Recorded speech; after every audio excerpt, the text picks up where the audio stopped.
message. We are at a turning point in the Black community where we must have equity in the apps we use that scale to billions of dollars.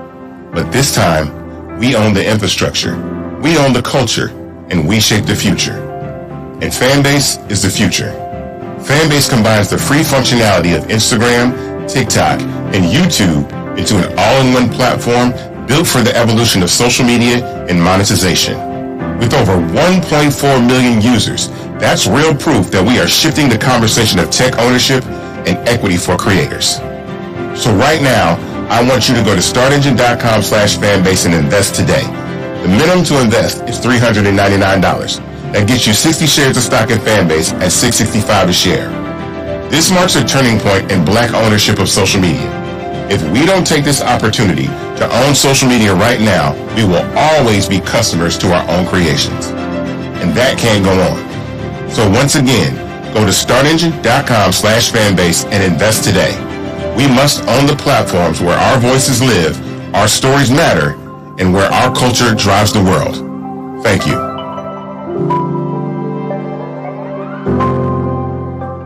Black Star Network is no punch! A real revolutionary right now. I thank you for being the voice of Black America. All the momentum we have now, we have to keep this going. The video looks phenomenal. See, there's a difference between Black Star Network and Black-owned media and something like CNN. You can't be Black-owned media and be scared. It's time to be smart. Bring your eyeballs home. You dig?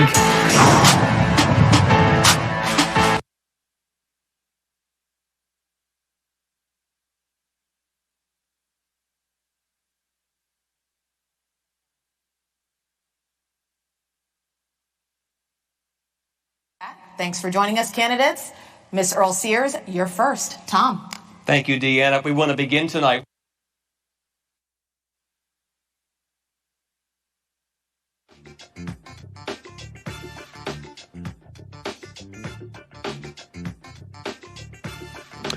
Folks, what's happening? Today is Tuesday, October 21st, 2025, coming up on Roland Martin Unfiltered, streaming live on the Black Star Network. We're live here in Fredericksburg, Virginia right now. At the Vision Community Church, special edition of the show. Of course, Our Vote, Our Voices, partnering with the Legislative Black Caucus here in Virginia. Lots to talk about. Of course, we got election coming up. Election day, November 4th, but voting is happening right now in Virginia. We'll talk about the government shutdown. You got races happening around the country. You, of course, have got craziness happening in the nation's capital as well. And we'll talk about, again, the importance of how we connect the dots when it comes to our voting power and how we must maximize it in this day and age when Black voting rights are completely under attack all across the country. It is time to bring the funk on Roland Martin Unfiltered. On the Black Star Network, let's go. He's got it. Whatever the miss, he's on it. Whatever it is, he's got the scoop, the fact, the find. And when it breaks, he's right on time and it's rolling. Best believe he's knowing. Putting it down from sports to news to politics. With entertainment just for kicks, he's rolling. Yeah, it's a go, y'all. Yeah, it's Roland Martin, rolling with Roland now. He's funky, he's fresh, he's real, the best, you know he's Roland Martin now.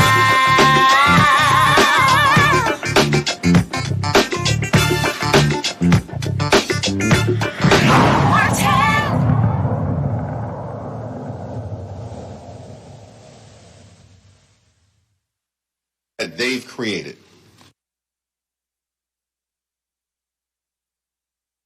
Last week, we were on the campus of Virginia State University on November 3rd. We're going to be in Virginia Beach and Suffolk as well, talking about the issues that matter in this state, but what also everyone is looking to Virginia, but also New Jersey as they sense of what's going to happen in 2026. You've got gubernatorial race, statewide races here in Virginia. You've also got a battle as who's going to control the House of Delegates. You also have the Senate. And, of course, in New Jersey, there's a governor's race there as well. And so we're looking at all of these different races taking place across the country because we're operating now in a space where in Washington, D.C., MAGA Republicans control the White House, and the Senate. And so we see the impact of those decisions when it comes to this federal government shutdown that continues. Later in the show, we're going to hear from House Democratic leader Hakeem Jeffries, who spoke earlier today at a news conference on Capitol Hill. We'll also look at, again, all the different issues that are happening, taking place. We'll hear from folks who are running for office, who want to be elected, who want to be reelected,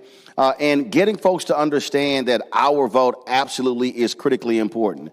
Because when we see what's happening right now in this country, where you have Republicans in North Carolina in the Senate, where they just approved a racially gerrymandered map, getting rid of a congressional seat from Congressman Don Davis, an African American. We saw what happened in Missouri, same thing there, where the Republicans got rid of a seat of Congressman Emmanuel Cleaver in Kansas City. And also, we're looking at the possibility where if Republicans get no support from Democrats to gerrymander their seats, you might see a ballot initiative that targets that issue as well. And so, folks, there we have 90 days to get 250,000 signatures on a petition in order to put it on the ballot in 2026. So there's a whole lot that's going on. We want to talk about all those different things and why our vote and our presence absolutely matters. Let's start things off by first bringing up our beginning panel. So joining me right now to my left, Gary Flowers, host of the Gary Flowers Show. Never say I don't feel sorry for any Omegas. I allow them to speak. Philip Thompson, Esquire, President, Diverse Engagement, LOC. Michael Futrell, former Virginia State Delegate. Glad to have all three on the show. Y'all give it up.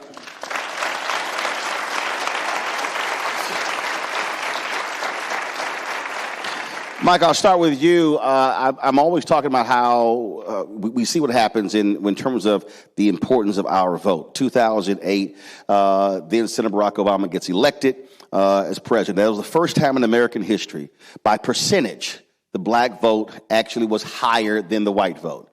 But ever since then, we've seen a decrease in black voter turnout. That was 17 years ago. A lot of people felt stuff did not get done. There are people who say that they are frustrated. They believe Democrats don't fulfill promises. And they say, well, why should I even vote? But then we see what happens when we don't vote. When you see a decrease in black turnout, then you see an increase in white voter turnout. Then you get Donald Trump winning the presidency. And then we see what Project 2025 has brought to the country. And it's a whole bunch of white broke folks in Virginia, in Arkansas, and other places who voted for him who now are crying because those policies are impacting them. And they say, well, I didn't vote for that. And I'm like, oh, actually, you did. You just didn't read the fine print. But one of the things that I say, though, to African-American activists, politicians, and others is that one of the reasons people don't know is because they don't know. They don't live and breathe this stuff. So talk about why we have to spend a significant amount of time connecting the dots so people understand public policy and who does what a city council does, what a county government does, what the state legislature does, and what Congress does. No, that's a great lead-in, and thank you so much for having I know it's a great lead-in, dog. I know what I'm doing. This ain't my first rodeo. You've done this a couple times or two, huh? Well, it's funny. When I first ran for office in 2013, I used to go sit into barbershops, and I would just have random conversations about things that were going on. And I used to talk to a lot of young brothers, and when I would talk to them, they'd be like, oh, I don't pay attention to politics. And I used to say, well, guess what? Politics pays attention to you. And, the laws and the things that are going to be enacted are going to be things that you are going to have to live by. So the question is, are you going to participate in the process or not? And if your vote didn't mean anything, people wouldn't be going out of their way to make sure that you didn't have the opportunity to vote. And so these are things that we need to pay attention to, because when you sit out of the process, what you get are things like we have in front of us right now. We're sitting here in the middle of a government shutdown, right? We're talking about millions of people losing health care. Right now, we've got hundreds of thousands of Virginians who right now aren't able to work. You've got hundreds of millions of dollars that are being taken out of communities because of the people that we have in office. So at some point, you either want to be part of the solution or you continue to sit back quietly and continue to be a part of the problem. I'm going to tell you right now, when you pay attention to the trend, you brought up 2008, the difference in 2008, it wasn't just because Barack Obama was black. It was because Barack Obama talked to us. It's because he had conversations about things that we should be paying attention to. They had conversations about things that would be important to us. So when we all rallied around it, when we had something that we could believe in, that's when we started to make an impact. Because I'm telling you, when you come to the black community and help them understand what this is going to mean to them, they're going to rally behind it. I'm going to tell you right now, you look at everything that's going on across the nation, and if you told everybody, you said, this is exactly what it's going to be, I'm telling you, there's nobody that would have voted for it.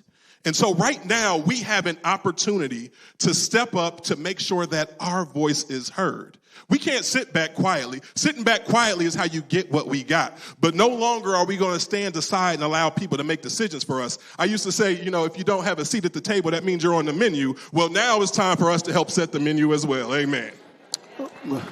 Philip, to that point,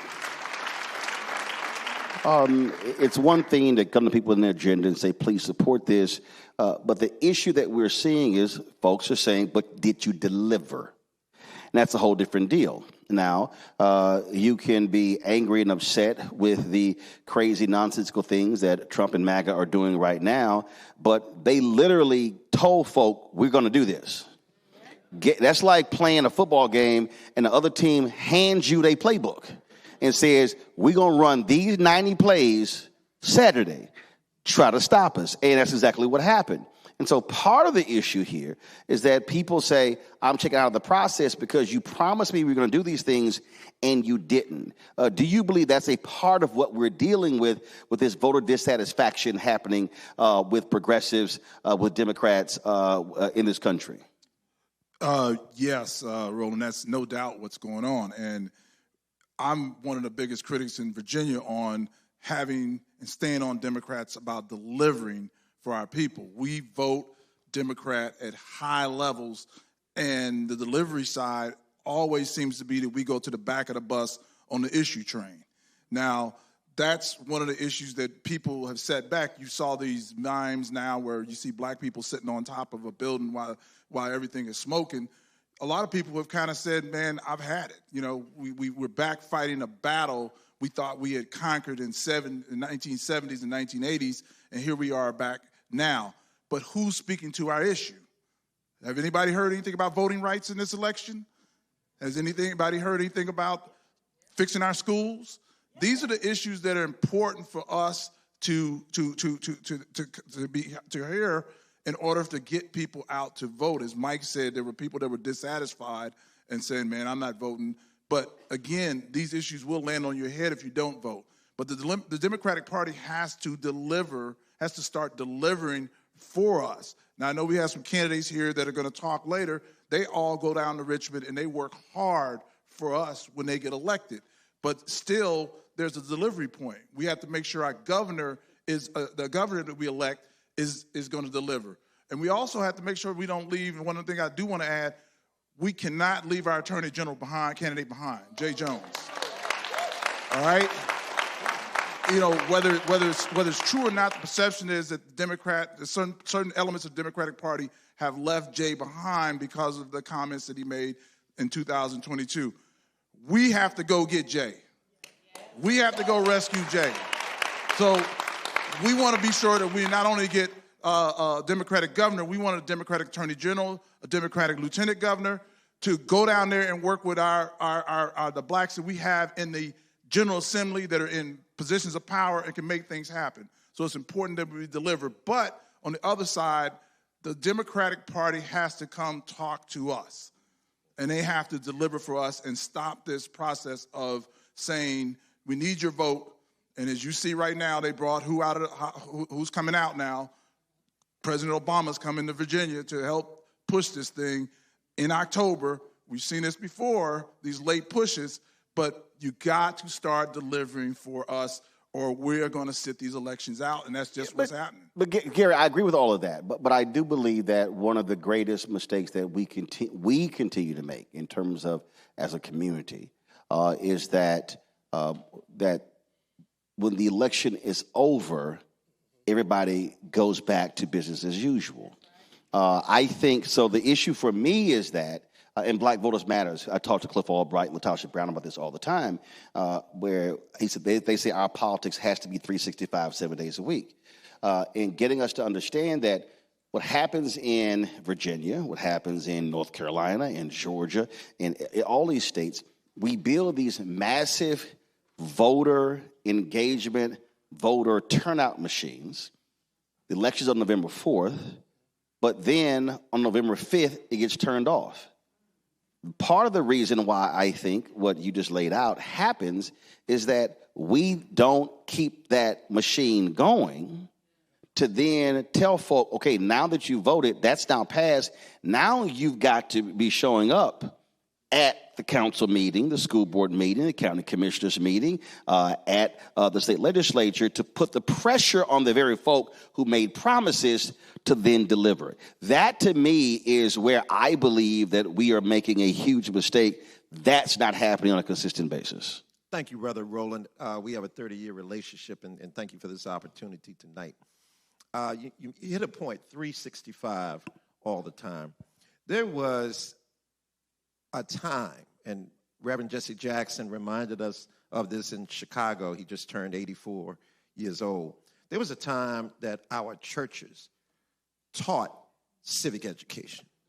We in a church, somebody say amen. Amen. There was a time that we taught the voter test.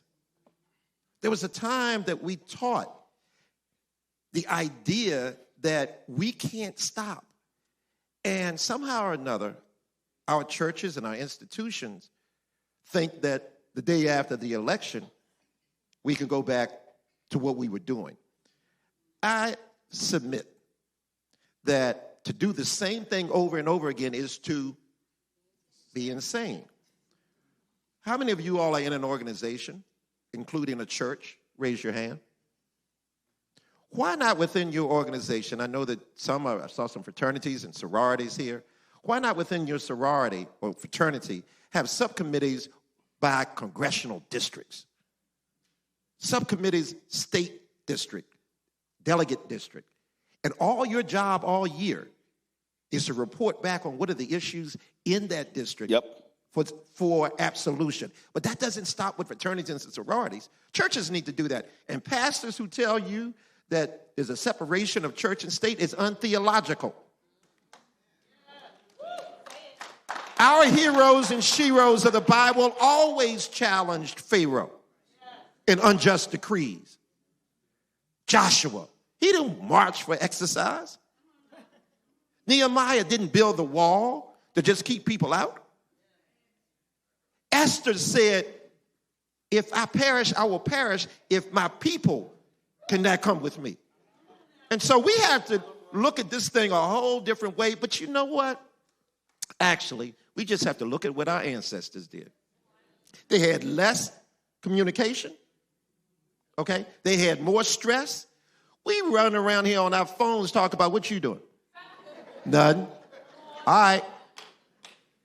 So with that, Roland, I do think that it has to be 365. But we have to change the structure of how we approach whether we need to know civics, whether we need to know politics and policy. Well, I've said this on the show numerous times that when we talk about what we are now facing, and I've had some folks try to give us some pushback, and I'm like, fine, I think you're wrong. The issue that we have is if you look at King's assassination, April 4th, 1968, and so if you look at from that point, I'll say take it through, let's say Obama's election. Fine, it's 2008. Now you're talking 40 years. So the person who was 25 when King was assassinated, with Obama's election, the person was 65. Okay, so you had a community infrastructure. So you talk about churches, you talk about NAACP chapters, so you had a community infrastructure. So we all knew who that brother was, that sister was, who knew who didn't vote, who voted. They understood precincts. They understood what was happening in neighborhoods. They were the ones who told us, hey, this is what the city is doing. I mean, perfect example, we invited members of the Board of Supervisors out, and before I came out here, I was talking to a sister. She's a doctor, Dr. Nikita Tori Bundrant, and she wanted to be here, but she's speaking to the supervisors because they're having public testimony regarding a data center. Now, what happens politically, because we dealt with this in Petersburg on Thursday, was a city councilman who said, hey, this is going to bring jobs, but the data center is also going to bring health problems. She's speaking about keeping these data centers in this area away from people, at least a 2-mile radius, because of the impact on their bodies. That is an economic development issue, but that is an environmental issue. That is a health issue, and it's a perfect example of why we have to be engaged in that process. And that to me, so what is missing, I believe, in many of our communities, those people who for 40, 45 years, who were working in those communities, keeping us apprised, they're retiring. They're passing away. And the problem is you can't replace that real boots on the ground with social media. You have to have folk who are replacing those people. And I think that's what we're missing right now. And that's why you don't have the voter education, because those folks have been slowly retiring and passing away, and we haven't replaced them to keep that community political infrastructure together. You wanted to go ahead and say something? Yeah, I wanted to say, because you bring up a great point about the need for us to rally and support after the election. I'm going to tell you the biggest issue I dealt with in the Virginia House of Delegates when I was in office, it wasn't Medicaid expansion, it wasn't voting rights, it was the EC versus the Sea of Japan. Somebody says, what is that? Well, what ended up happening was, it as the Sea of Japan. Well, what happened was years ago, Japan crossed Korea. They take over to the winners go the spoils. It used to be called the EC. They changed it to the Sea of Japan. They brought a bill saying that in all textbooks, we wanted to say the Sea of Japan, also known as the EC. Not even an issue that we should have been taking up in the Virginia General Assembly, right? But what happened was that community organized in such a way that we had no choice but to acknowledge. Every day, I got 75 emails about it. Every day, there were 30 people who came by my office. Every subcommittee meeting was packed off with everyone in that community. Every committee meeting was packed out. They brought in buses. So the day that it actually hit the floor, all along the gallery of the General Assembly, it was news from around the world. That whole community was there fighting for it. And so we ended up passing it, a bill that we probably shouldn't have taken up, but it showed the power of what happens when people come together and fight for what they believe in. That also was what I call offensive mobilizing, not defensive. And I think what happens too often, Philip, is that we are operating in a defensive posture. We are responding to something and we're trying to stop it from happening, as opposed to saying, no. We want this, we want this, we want this, and we about to bring all the heat on everybody. And when I say that to our communities, stop going to Richmond and only talking to black state legislators. No, you need to go talk to every single one. And I'll give you an example. We did this when the Senate would not confirm Loretta Lynch. And the sisters were constantly marching. And I kept saying, where in the hell are the brothers? Like literally, I kept seeing Delta, she's Delta. I kept seeing Black Women's Roundtable. I kept seeing other sisters. And so Pastor Jamal Bryant, Jeff Johnson, myself, we put the call out, 200 brothers. We literally said, meet us on this day at the fountain. 200 brothers showed up. Nearly all of them had never even been to the U.S. Capitol. It was more cops that day than you saw on January 6th. Because they were trying to figure out where 200 black men came from. So if y'all want to see a lot of cops at the U.S. Capitol, just have 200 black men show up unannounced, you're going to see a bunch of cops. So but what happened was, and these brothers didn't understand how it worked. So when we went to the Capitol, I said, okay, who's from this state? Oh, I am. Come to the front. You walk in and ask to see your state, your U.S. senator. So we go in to see Thad Cochran. They had Cochran, Mississippi. And they said, well, he's busy. Like, well, we ain't leaving. And we packed that office. We packed the hallway. At one point, as a matter of fact, it was another group that was sitting right here. It was several women. And the sister said, we have 20 minutes with the senator. We'll give them 10 of ours. They were like, oh, you can't do that. I was like, oh, you can't do that. Okay, right. And so we wouldn't leave. And so what happened was when we finally made it clear we're not leaving, then they said, okay, we're going to give you some time with the senator. He comes in. And I had to remind him that he was only reelected because black people voted in the Republican primary so the MAGA Tea Party dude would not win. And I had to remind Cochran, you only here because of black people. I said, so we fully expect you to vote for Loretta Lynch, and if you don't, we going to be back. And what was a trip was these brothers, they had never actually seen the process play out. And they were like, yo, when we coming back? Because they saw how it works. And so that was just a small example of what we did there. And to me, what we have to be operating on the offense and not playing defense. And that's what I constantly struggle with. We wait for something to happen, and then we're responding to somebody's already done. But Roland, once again, I echo the point. Once again, Reverend Jackson taught me you can't teach what you don't know. You can't lead where you don't go. That's point one. Point two, children emulate what the adults in their village do, okay? You show me, it says, it takes a village to raise a child. Yeah, well, criminal villages raise criminal children for the most part. Uneducated villages, the same. Politically aware communities do so as well. So our adults have to learn, you talk about passing the baton, our adults have to know the Constitution. How many of you all have an annotated copy of the Constitution, the small little copy? Okay, we need more of that, okay?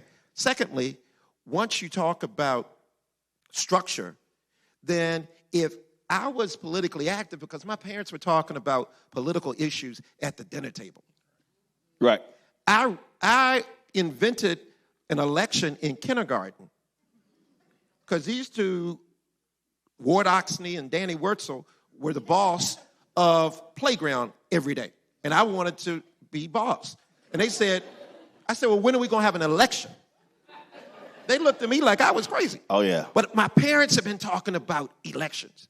And so at 5 years old, I replicated that.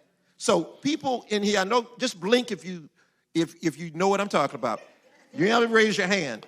But most of y'all don't know the Constitution. Most of y'all don't even know what congressional district, state district, or state delegate district you're in until you pull out your wallet. Well, look, I can't tell you how many times we've gone somewhere and someone said, that's my representative. I'm like, no, what's your zip code? Right. Type it in. That is not your representative. Exactly. But again, again, so what we need to understand right now, Philip, I'm going to go to you here, that what has to happen now is, okay, we're telling folks to vote right now, but the day after the election, take a breath, rest, then go, because let's be real clear, there's a period between the election and the inauguration, between somebody being swearing in. And what happens is many of us are just, hey, we're like, it's all over. But other folk are already crafting a legislative agenda. So when the General Assembly comes, they're like, oh, no, we're not waiting. We're ready. Here's our agenda. So with that being said, what do you want to be the three dominant issues on a black agenda, regardless of who wins in any district? But let's just assume Democrats win the House, control the Senate. Let's assume they win the governor's mansion. What do you want the three top issues to be? The first one has to be education. Okay, but that's a broad topic. Okay. What specifically about education? Well, the specific issue on education would be to ensure that our schools are being funded. That's too broad. Correctly. I need to drill down further because I'm doing this for a reason. Because part of the deal is if you ask for general prayer, if you have a general prayer, you get a general blessing. So you need to. I believe in specific prayers for specific blessings. So when you say funding, I need a number. What are you talking about? What are we asking for? Fund HBCUs, number one. What's the number? No, please. No, I ain't done. When we say fund HBCUs, we got to be specific. So I'm going to help you out here. First, fund Virginia State the $277.5 million owed from the period of 1987 to 2020 that money was stolen for land grant. See, when we say fund HBCUs, if they give $5 million, that's funding. No. I want the 277.5. So no, hold on. What else? I didn't have that number, but also ensure that the HBCUs are being funded at the same per student financial numbers as our University of Virginia, Virginia Tech, and all the white institutions. Okay, that's two. That's two. Give me one more.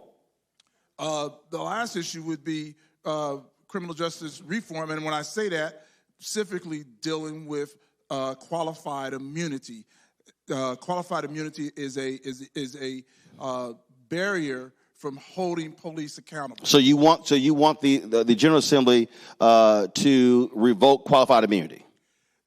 To revoke it from the standpoint, government can't operate without qualified immunity in certain ways, but at least revoke it where an unarmed person is shot or killed by a police officer. So you want modifications to the state's qualified immunity? Correct. Got it. Gary, what are your three? First, a constitutional amendment for an equal and high-quality education for every student. Two, to take the teacher pay of public teachers in the Commonwealth of Virginia at least to the national average, if not above. Okay? Okay. Because our teachers, our young people are not going into education because there's no incentive or little incentive to do so. And thirdly, when we look at the structure of our schools, the Commonwealth of Virginia tonight is the sixth wealthiest state in the Union. And yet the General Assembly tells us there's no money for public schools. That's a lie. So fund equally the school buildings. I come from Richmond, Virginia, the capital of the Commonwealth. 44 school buildings. Nearly 38 are dilapidated in one way or another. And we have the money to pay for it.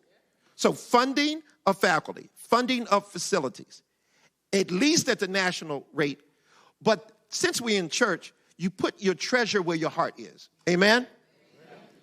Well, if you treasure education, candidates that run, we want quality education. Like you said, Roland, that's nebulous. It's not definable. Fund the teachers at the national level or above and fund the public schools like you mean it. Michael. Are you going to come to me after they took all the answers? It's a whole lot our community need. Well, you asked me what was important to me. Guess what? Find some new stuff.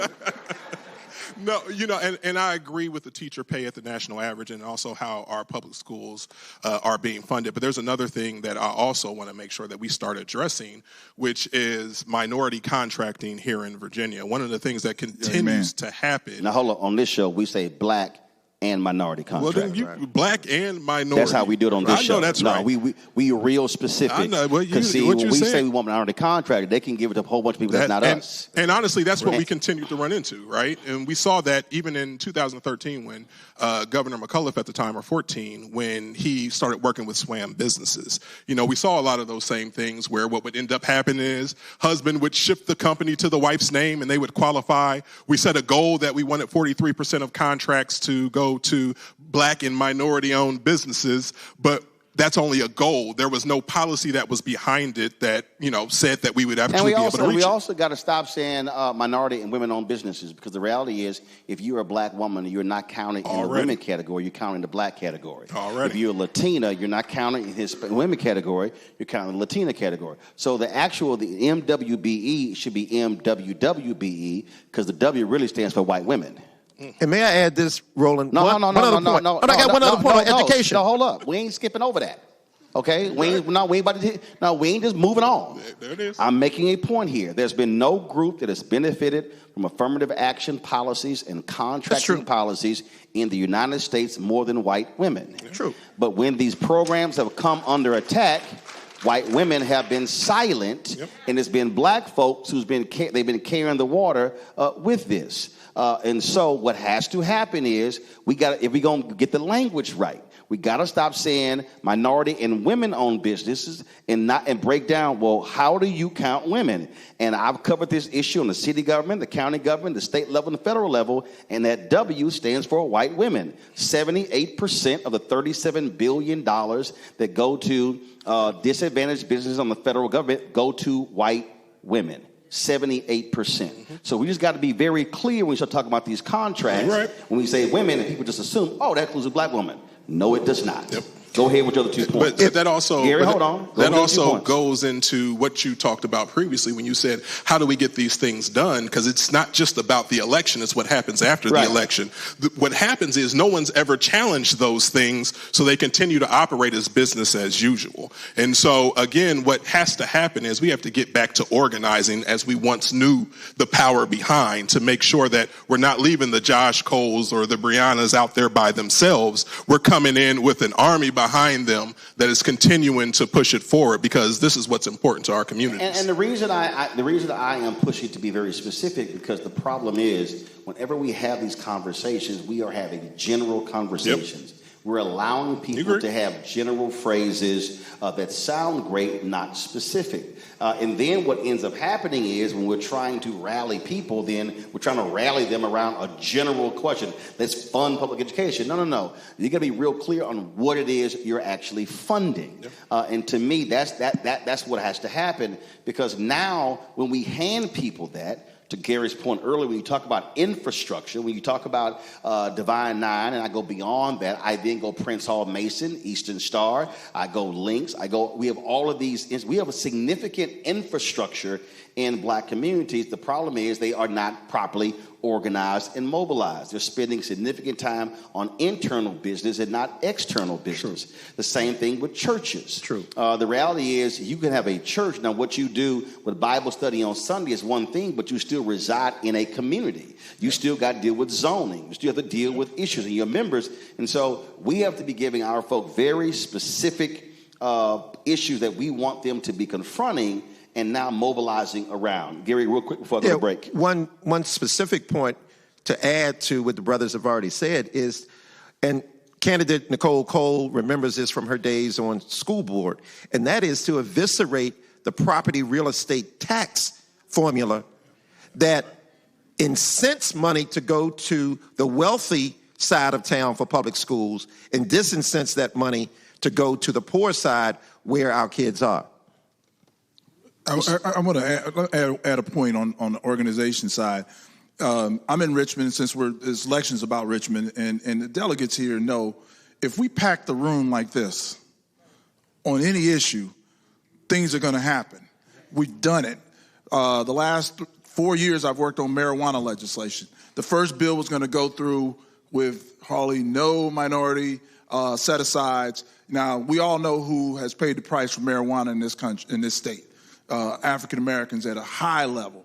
And we packed the room and the bills got changed. It's that important. The fraternities and sororities come down there with NAACP and they'll have their day. And everybody shows up in their colors. It can't be days. And walk around a happy day. It has to be days. You need to have happy days. You need to start coming down there in shifts and showing up for the bills. You need to call the delegates and say, hey, we can bring 20 or 30 people. Is there something we can come to that hearing room and help you push? We got to get organized. But we also have to use data collection. What I mean by this is, and the folks have to register for this tonight, okay? But what often happens is we have rallies, we have protests, we have things along those lines, but very rarely are folks collecting data. I remember you talking about Reverend Jackson. Reverend Jackson got real mad at me when I was at my radio show in WVON in Chicago, and they were having a protest, and I was like, Reverend, what's data collection? They had no data collection. And I was like, well, y'all just gathering for an event. I said, that's not true. Gary, Garrett, don't even go there. This is national TV. Garrett. We had data collection. I have the audio of the interview. Now, you do not want to go there with me. I have receipts. I was the field director. Guess what? I'm trying to tell you. And that's what Reverend was hot. I told him to get over it. But that's my and I'm telling you, one of the reasons why Bishop William Barber and Repairs of the Breach have been successful is they don't do any event without collecting data. They know who is showing up. They have names and emails and addresses and phone numbers. And so that's the other thing, because if 1,000 people show up and you have the data, now when it's time for the city council meeting or the subcommittee, you can now send the e-blast out or the text blast to say, hey, I need 100 people to show up. But that's why the data is important. Reverend Barber got it from Reverend Jackson. No, hold up. I understand that. But my point is, Gary, you could defend all day, but on that particular march, wasn't no data. I was there.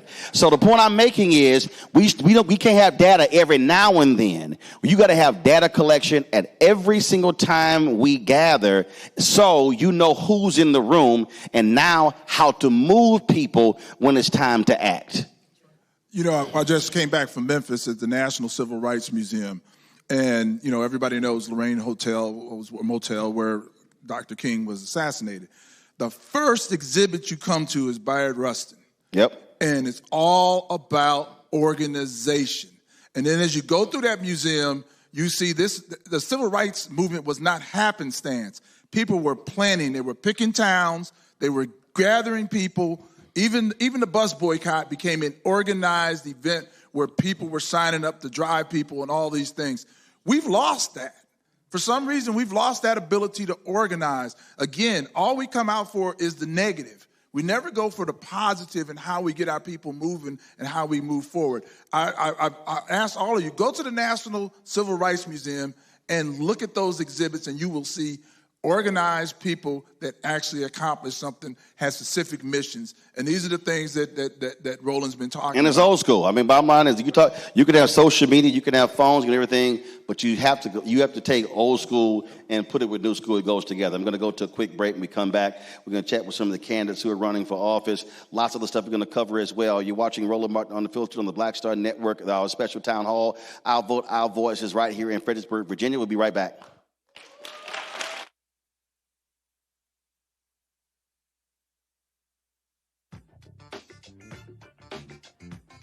This week on The Other Side of Change. Book bans, anti-intellectualism, and Trump's continued war on wisdom. This is a coordinated backlash to progress. At the end of the day, conservatives realized that they couldn't win a debate on facts. They started using our language against us, right? Remember when we were all woke and the woke movement and all that kind of stuff? Now everything is anti-woke, right? When we were talking about including diversity, equity, inclusion, higher education, now it's anti-DEI. All this are efforts to suppress the truth because truth empowers people. You're watching The Other Side of Change, only on Afrotech. It's a lot of beauty, a lot of brilliance, a lot of intellect, a lot of innovation. Companies that are most diverse are more profitable. We're getting culture, we're getting community, we're getting the best of the best. Not only are we here to greet each other, but we're here to network and to elevate each other. Everybody from all the major tech companies here, and that means that now everybody's in the same domain.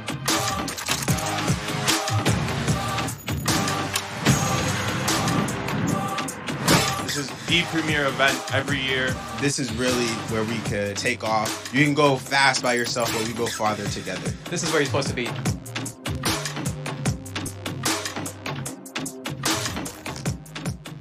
Next on the Black Table with me, Craig Carr. Why the America we live in today is not what the founders intended or what they outlined in the Declaration of Independence and even the Constitution. Professor and author Kermit Roosevelt will join us to talk about his book, The Nation That Never Was.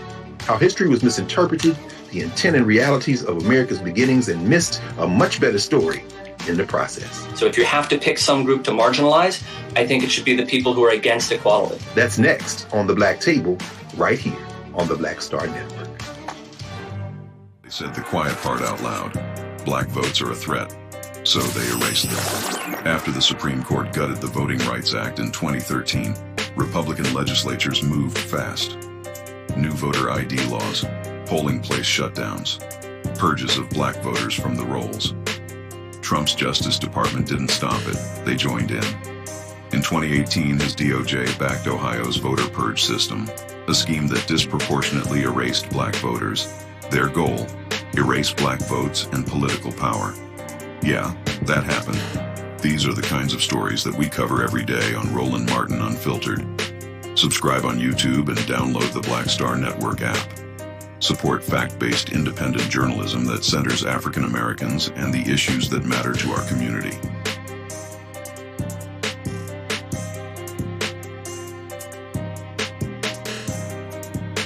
Hey, I'm Tasha Cobbs, and you are watching Roland Martin Unfiltered. But I need a little filter. I need something. Blow me out. Make me look 35.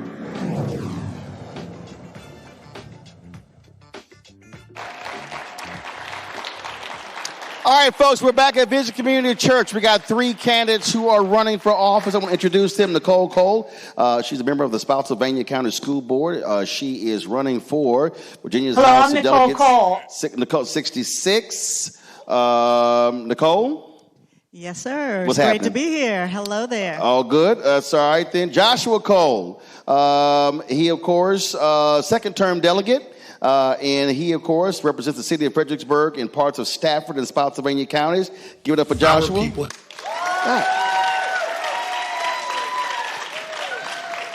All right, folks. And last but certainly not least, Stacey Carroll. Stacey, what's happening? Hello. Celebrating her recent court victory after a Stafford County, Virginia Circuit Court judge dismissed a lawsuit to remove her from the November ballot. Say that again. Dismissed. Clock it. Frivolous. So that was fun. It was absolutely fun. Not really. But seriously, that lawsuit was literally a distraction from us focusing on what really matters. As you guys know, in the court cases, they've been tailing our family or surveilling us since March. Filed the lawsuit this past August, went before the judge, presented the facts, and they dismissed the case without question. We have to ensure that we don't disenfranchise voters. By the time the case was brought to us, ballots had already been printed and certain people had started to cast their vote. So we have to ensure, and we will continue to work, that every voter in the 64th district hears and gets the opportunity to make their voices heard this coming November. So what is your focus? My focus is education, specifically the children. In Stafford County, we have nearly 200 kids that are unhoused, specifically homeless, and Stafford County has about 45% of their students that are on free and reduced lunch. Though Stafford County is one of the wealthiest counties, specifically in the entire nation, specifically for black wealth, the average black household in Stafford County is $147,000 to our white counterparts at $135,000. There are pockets of poverty in Stafford County that we have to make sure that no child goes hungry. And when they get inside of the classroom, they can actually focus and do the work so that they can excel in education. Joshua, you get to go back. What's the goal? Thank you, Roland. I'm excited to have you back in Fredericksburg in the 65th District. Our focus this year, we absolutely have to focus on housing. Whether we have hungry kids in the schools, we also have unhoused kids in the schools. And so I introduced legislation this past session that would give first-time homebuyers $10,000 in their first-time payment for their homes. We also introduced legislation to protect renters. We are finding out now in the Fredericksburg region, you are going to go find a home. The landlord is charging you first month rent and a security deposit, which is reasonable, but now they're also charging you the final month rent and saying that you have to make 3 times your mortgage or your rent in order to even qualify to get into a home. Wow. So we put in legislation that said that is not going to be allowed to happen, and of course our governor vetoed that legislation, so we need a new governor so we can pass it again. Stacey, Ms. Nicole. So I am fighting for education as well, but I'm fighting for the money. We need to modernize the funding formula in Virginia so that all of the needs of our students in our schools are funded, not just the staff funding. So for the folks who don't know, what is the funding formula in the state? It's a staff-based funding formula. So based off of how many teachers are needed for the students that we have in our schools versus a needs-based student funding formula that looks at what are the needs of our students. We have about 15% across Virginia in our public schools of students who have special education needs. Those needs are more costly than general education needs.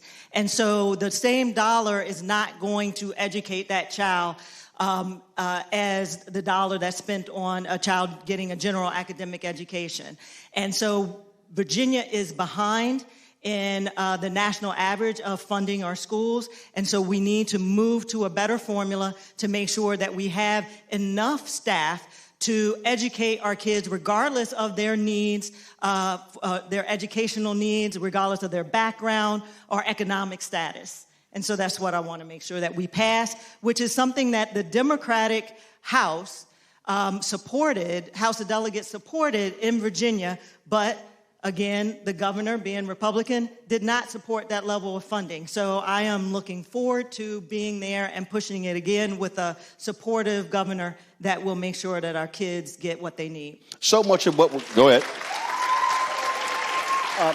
So much of what we're seeing right now, really, when we look at all these elections, are quality of life issues. Obviously, healthcare is a tremendous issue, education as well. But to your point, the housing issue, right now, this is the largest gap we've had in terms of the number of available houses, and folk can't afford it. Also, I was just seeing the story before I even came in here. The average age of a new buyer went from 48 to 56. And so what that says is, and historically you had folks when they entered their 30s and 40s, that's when they became homeowners. But it's become so expensive, they can't become homeowners. And so what more can the state do to impact this here? Because you got, to your point, landlords, you've got developers, you've got all of these folks who want tax incentives to build so-called affordable housing that's really not affordable. I think one of the major things that we're looking at right now is a lot of red tape on the local level.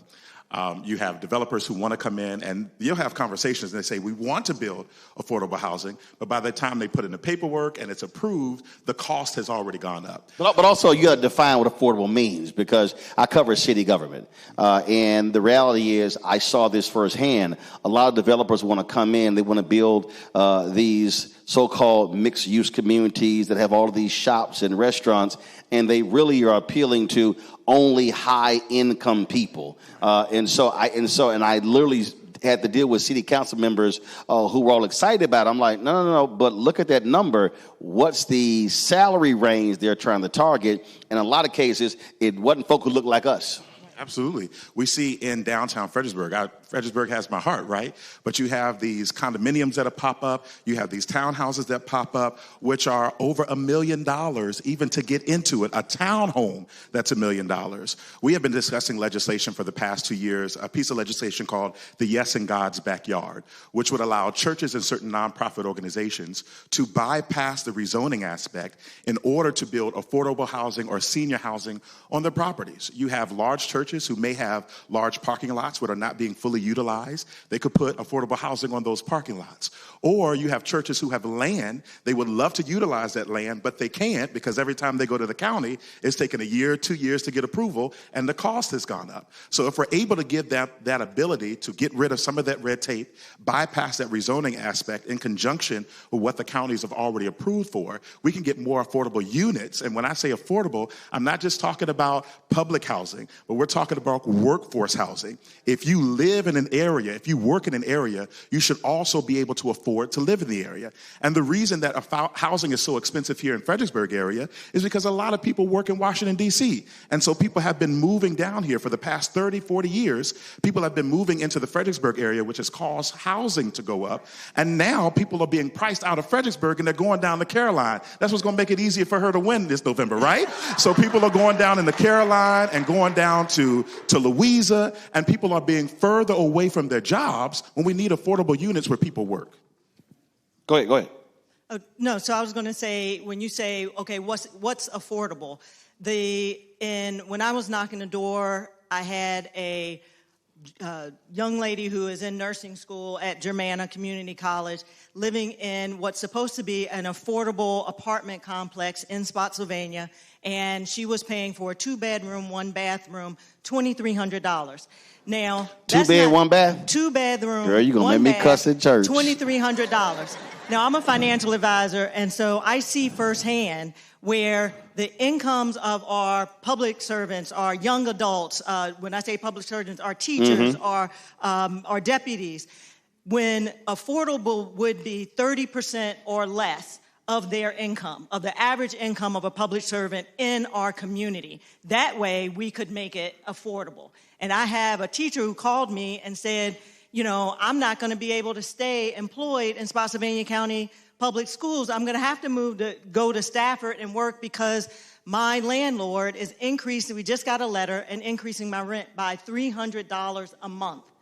That is insane when we don't even have a cost of living adjustment for teachers, that their living expenses are going up such that they can't even work in our local communities. So we have to make sure that we make a barrier for what is affordable in our area, and also make sure that the local boards of supervisors are held accountable for managing this and not delaying the process, because I did have developers say to me, you know, what's supposed to be a 2-year project is becoming a 5-year project because they're circumventing the laws that we have on the books that make it take longer, and they have to recoup their investment. So for the affordable housing, I'll go a little deeper, and I'll say specifically policy, because I know it's not just a policy. How many of y'all are familiar with the Real Page lawsuit? It was a lawsuit filed by the Biden administration that talked a little bit about the price gouging that was happening from realtors, specifically apartment complexes, and how they were astronomically increasing the price for rent for renters in the entire nation. The Biden administration took them on. We need an attorney general here in the state that's going to make sure that that doesn't happen to Virginia residents, because that's where it starts. That's where it starts. I want to make $1 too. I want to profit. But we have to be mindful about how we profit, right? And we saw from, let's just say, 2020 to now, we've seen as a renter, we've seen prices go up from 1 month to some 300. I've seen some as much as 700, right? So that's where it starts, right? Then it also includes us collaborating with our local partners to ensure that, again, the first years of my life, I lived in apartment complexes. That's where we start out, right? We create or provide, again, finance major, supply and demand. We have to increase the supply to make sure without question people actually can afford and have a place to go. Though I love visiting Caroline County, if I am a young individual that's traveling to and from Washington, D.C., because that's where the job is, then becomes my quality of life and my stressors and other factors that inhibit my ability to just be nice sometimes. If that makes sense, right? If I work an 8-hour shift, I got to go into the office every day. I'm traveling on the highway at least 3 hours of that day. Where's my opportunity to entertain my children, take them to and fro, or even go to grocery store or cook a well-balanced meal at night, right? So I think there are a lot of other things that we can tackle to make sure that from an affordability perspective, we address it so that the whole quality of life of a person or resident of Stafford County, or specifically here in this region, is positively affected. Role that you see the state playing when it comes to health care. We obviously are seeing the battle on the federal government when it comes to Affordable Care Act subsidies. A lot of people are freaking out because they're seeing with those subsidies go away, it's going to be some explosive health care rates that happens. They don't have that Affordable Care Act. That's going to now put stress on the county health system, and now we're back to seeing the problems that we saw pre-ACA.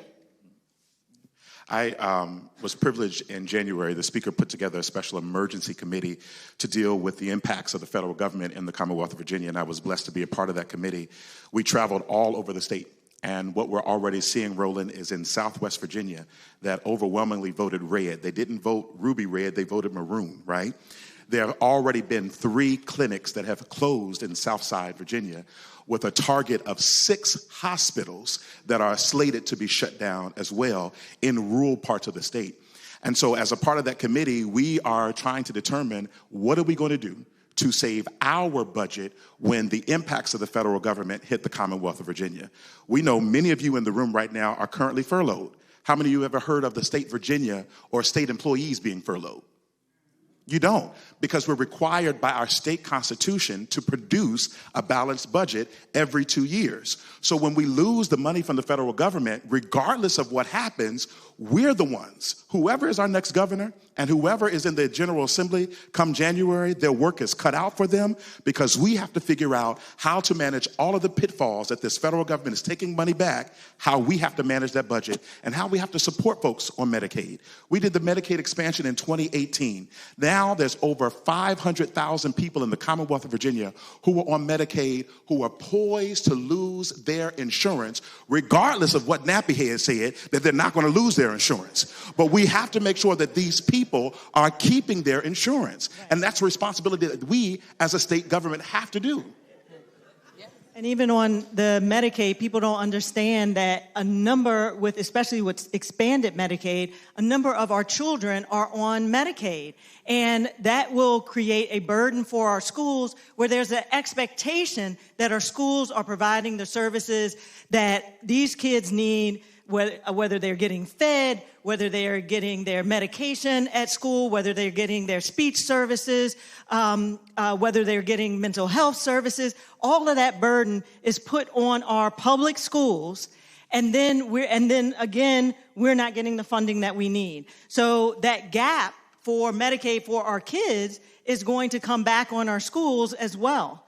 And so, there has to be an answer, and it's not going to be an easy one. We're going to have to be real creative when we get in office.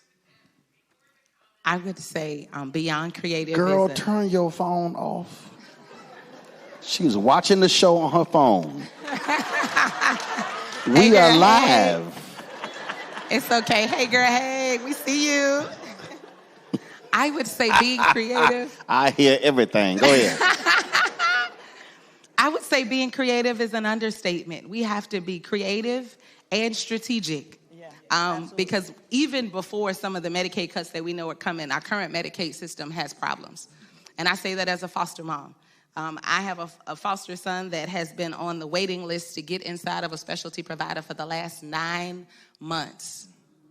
God forbid something happens, we're still waiting to be able to get an appointment and schedule. The appointment just got scheduled for the first week in December, right? So even before the specific cuts that my future colleague was just talking about, we have to be mindful that we have to be strategic. Stacey, what's the definition of being strategic? We know, specifically speaking, that a nurse anesthetist goes through an extensive training from a master's level program to be able to understand how to administer drugs or medicine to those that are currently in surgery. Right now, there's legislation that we could craft to make it easier to have nurse anesthetists stand in the gap in some of the rural hospitals to be able to perform the necessary procedures.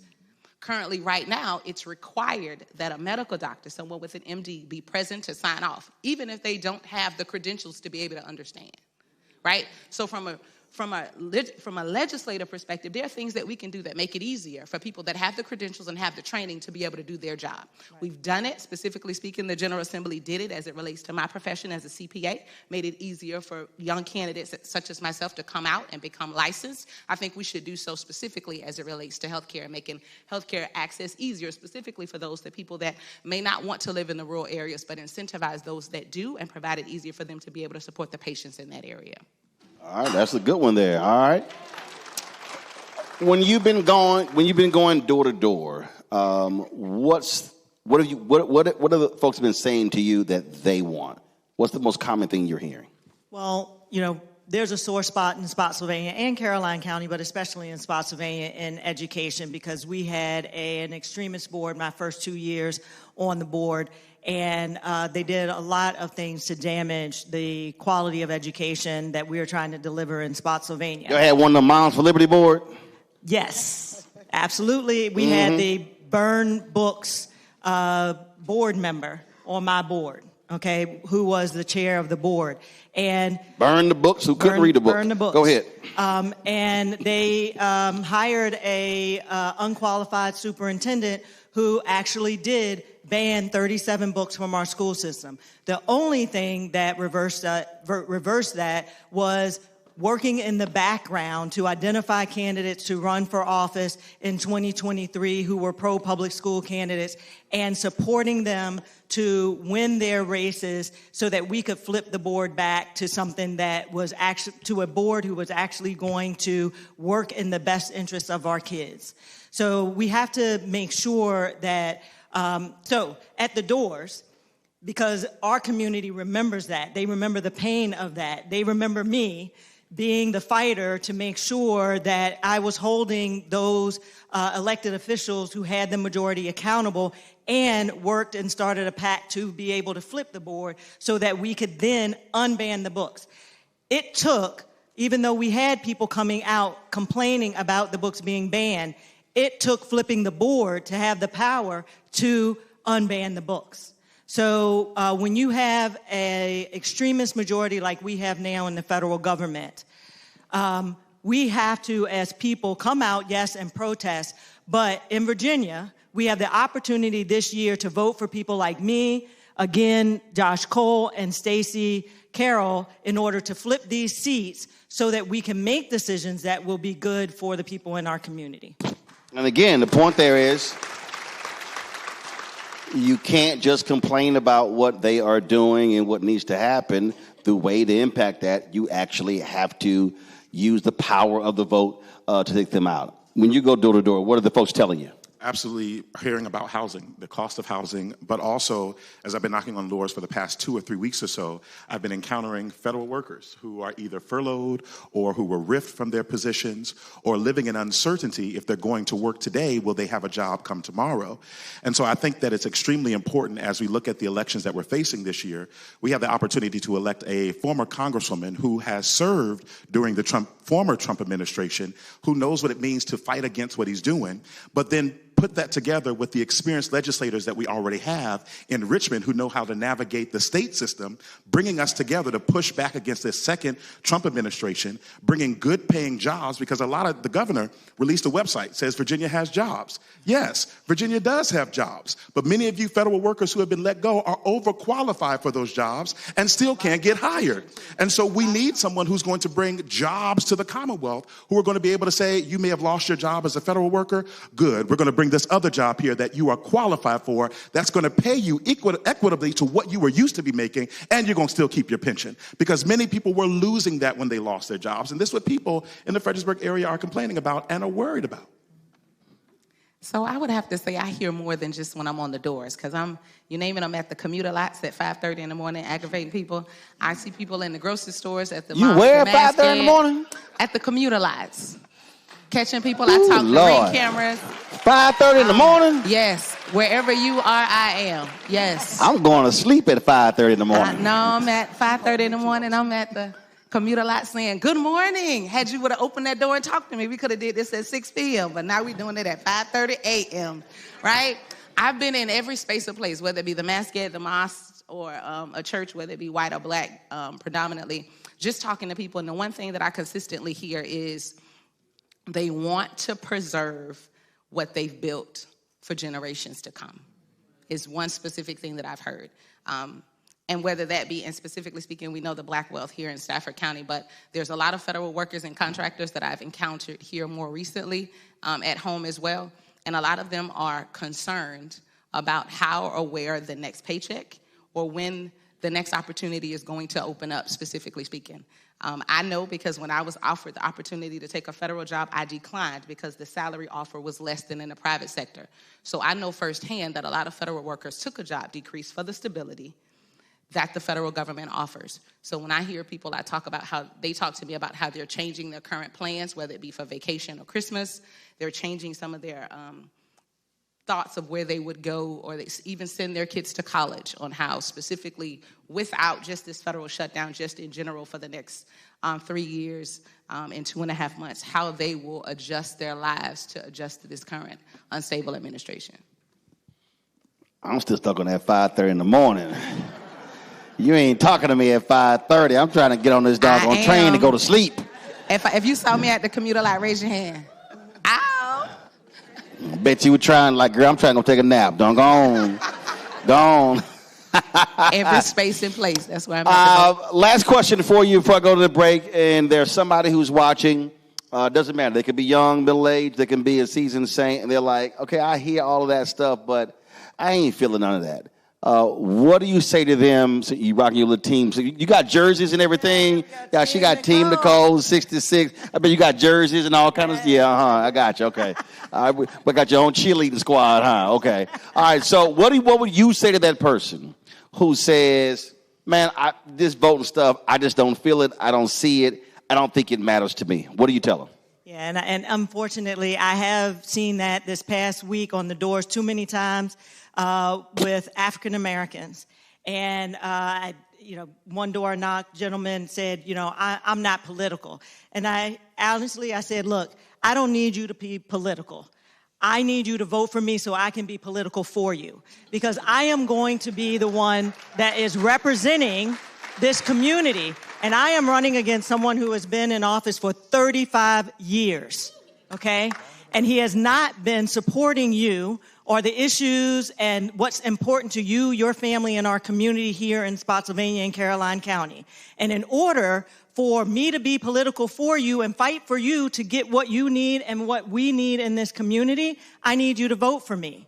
And what people don't understand, and I say this from the dais on school board all the time, is you absolutely need to be political. It only takes, and I've seen it, it only takes one person to come up to the podium in public comment and say, hey, this is something that I want. And we can, as elected officials, be like, okay, Dr. Mitchell, can you get your staff to work on this and bring it back to us as a policy, and then we vote on it. That's it. But when you don't show up, because I have complained over the years that we aren't showing up in school board meetings, and I beg, my sorority sisters know, I beg you to come to school board meetings to let us know what you need and what we need in this community. What sorority is that? Alpha Kappa Alpha. Y'all better wake up. You said you begged them? Did they show up? But the Deltas did show up. Of course we did. I do have some of I'm not going to lie. So you saying your sisters didn't show up? Cut them deep. My sisters show up in different ways. No, see, that's a political answer. Hey, they're showing up to me now at early voting in Caroline. I've had my sorority sisters come where we have not had people welcoming people at early voting in Caroline for years. I've had sorority sisters and your fraternity, my brothers, my first family. We gonna show up, baby. Let's show up. First of all, service of all, we shall transcend all. Let's be real clear, right. Gary. To show up, to show up and greet people at the polls when they go to vote, because as you said earlier in the earlier panel, people still don't know what district that they're in. People don't know who's on the ballot. And when we have someone there to greet them and say, hey, Nicole, what district are you in? You don't know. Let me help you. If you're in District 66, Nicole Cole is on your ballot and she's going to fight for you, and I need you to vote for her. And they're coming out and they're saying, we voted Cole. So I don't even remember. What was the question? You answered it. You answered. I got you. Well, first of all, but also I think what we have to explain to people, because again, when you don't know, you don't know. You got to advocate for yourself. We got to explain to people get them to understand that there's no facet of their life that government does not play a role. Right. And so the notion that I'm not political, that's fine, but trust me, government impacts your life. Right. What do you say to that person? What I think we've all been looking for is people with power to get some sense, and people with sense to get some power. Congresswoman Ayanna Pressley, I love the quote. She said, the people who are closest to pain should be the closest to the power. And we're now living in a reality where people are like saying, I'm not concerned about politics. It's too convoluted. You have at it. You do what you're going to do. But this is where I challenge you. You don't care about politics, but your landlord does, and that's why your rent is high. You don't care about politics, but your insurance company does, and that's why your premiums are high. You don't care about politics, but your job does, and that's why your pay is not high. And so we are looking at people who don't care, but politics is involved in everything around you. And if we got to be like Shirley Chisholm. If you don't have a seat at the table, you better bring up a folding chair and make a place there. And so we all have been fighting.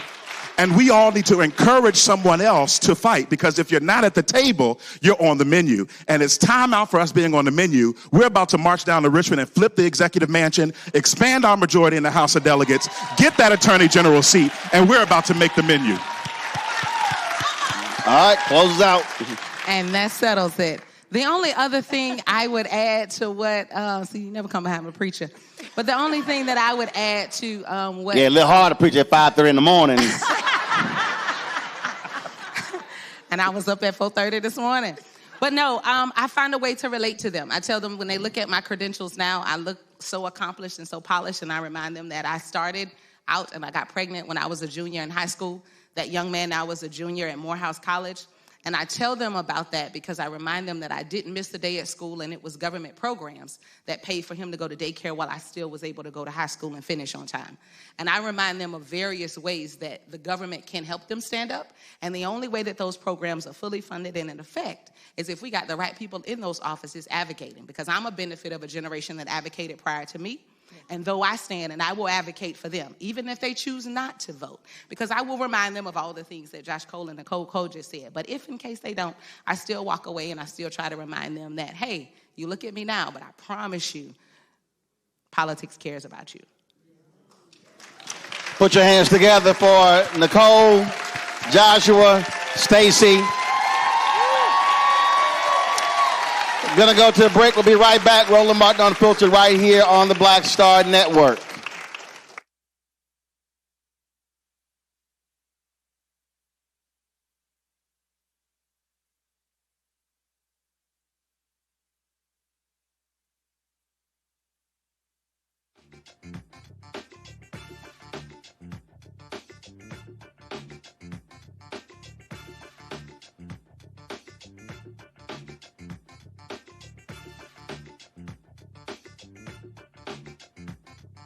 Next on the Black Table with me, Craig Carr. Why the America we live in today is not what the founders intended or what they outlined in the Declaration of Independence and even the Constitution. Professor and author Kermit Roosevelt will join us to talk about his book, The Nation That Never Was. How history was misinterpreted, the intent and realities of America's beginnings, and missed a much better story in the process. So if you have to pick some group to marginalize, I think it should be the people who are against equality. That's next on the Black Table, right here on the Black Star Network.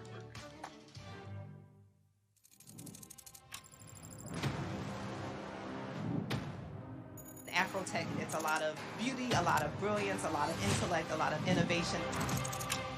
Companies that are most diverse are more profitable. We're getting culture, we're getting community, we're getting the best of the best. Not only are we here to greet each other, but we're here to network and to elevate each other. Everybody from all the major tech companies here, and that means that now everybody's in the same domain.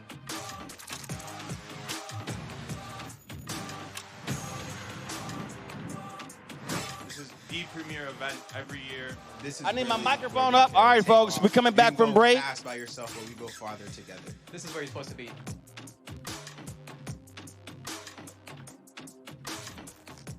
To serve his community. That's why Josh is fighting to lower costs for families hurting from inflation and make sure we can all afford quality health care. But Sean Steinway has embraced his MAGA backers who support Trump's mass firing of federal workers and the MAGA plan to ban abortion with no exceptions. We deserve better than Sean Steinway. I'm Josh Cole, candidate for delegate, and I sponsored this ad. Nicole Cole knows the cornerstone of a successful life starts here. Virginia Public Schools gave Nicole an excellent education. They helped her become a small business owner, family financial planner, mother, and community leader. Now, after 4 years on the Spotsylvania School Board, Nicole is running for delegate to meet the needs of all students. As our delegate, Nicole will fully fund our schools, raise teacher salaries, and help graduating students stay in our communities. Nicole Cole for delegate. For us, for our future. In the military, I gave orders, and they went a lot further than they do around here.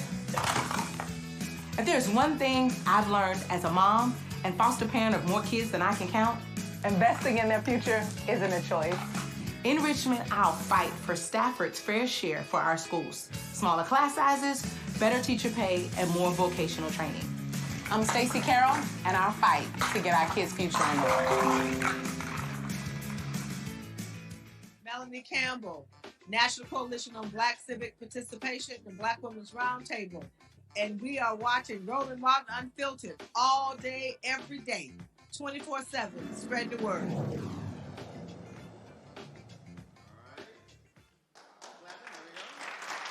House Republicans remain. All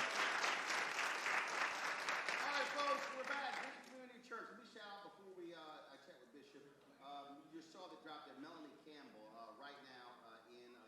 they're celebrating what?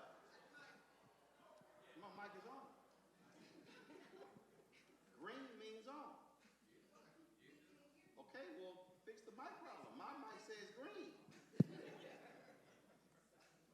All right, I'm saying it's the same mic I've been using. Don't turn off the one I've been using. That's the last mic y'all should be turning off. All right. Before we came back from break, you saw Melanie Campbell. Of course, she leads the National Coalition of Black Civic Participation. As we speak right now, I couldn't attend her event. They're celebrating her 30 years in activism. And so she's been doing a phenomenal job with the coalition, also the co-convener of the Black Women's Roundtable. And so Melanie's been one of the folks on the front lines all across this country, really galvanizing, organizing folks, young people, men, women as well. Again, one of our unsung heroes when we talk about voting in this country, when we talk about public policy. It's a lot of bigger names that get the attention, but again, Melanie has been doing a phenomenal job. So I hate I could not be at her event tonight in Washington, D.C., celebrating her 30 years leading the National Coalition. But y'all give it up for Melanie Campbell, the National Coalition on Black Civic Participation. Folks, we're here at the church here. Bishop Ron Wills joins us right now. Bishop, how you doing? Good, and yourself, Roland. Thank you. So let's talk about the first panel we talked about, again, the role that the church can play. And we also are dealing now with a completely different, if you will, position that we're in. Even before COVID, we have seen a drop in church attendance. The role that the church plays is not the same that it did 10, 20, 30 years ago. Right. And so what role do you see the church playing? We're seeing white conservative evangelicals now get the IRS to change the rules where they can now endorse candidates and talk politics from the pulpit, whereas before you could not. And so what role do you see the church, specifically black churches, playing in the political world today? One of the things, that's a great question. One of the things that I'm discovering, there's been a shift with the young people, trying to reach them where they are. And so we have these conversations now that we need to get them more engaged in the church because of meeting them where they are. And while we see this trend of the Gen Zs and Xs and stuff that are coming, they're coming for different reasons.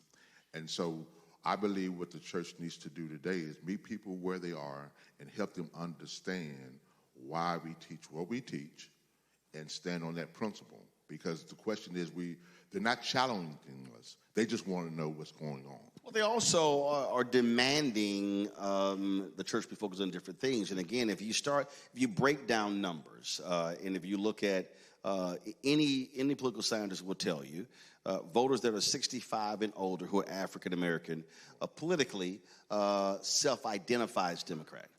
Then when you go down further, 55 to 64, numbers still self-identify. Once you go below 55, that begins to drop off. Now, a person who is 18 to 35, 39, 45, they may not self-identify. They're likely going to vote Democrat.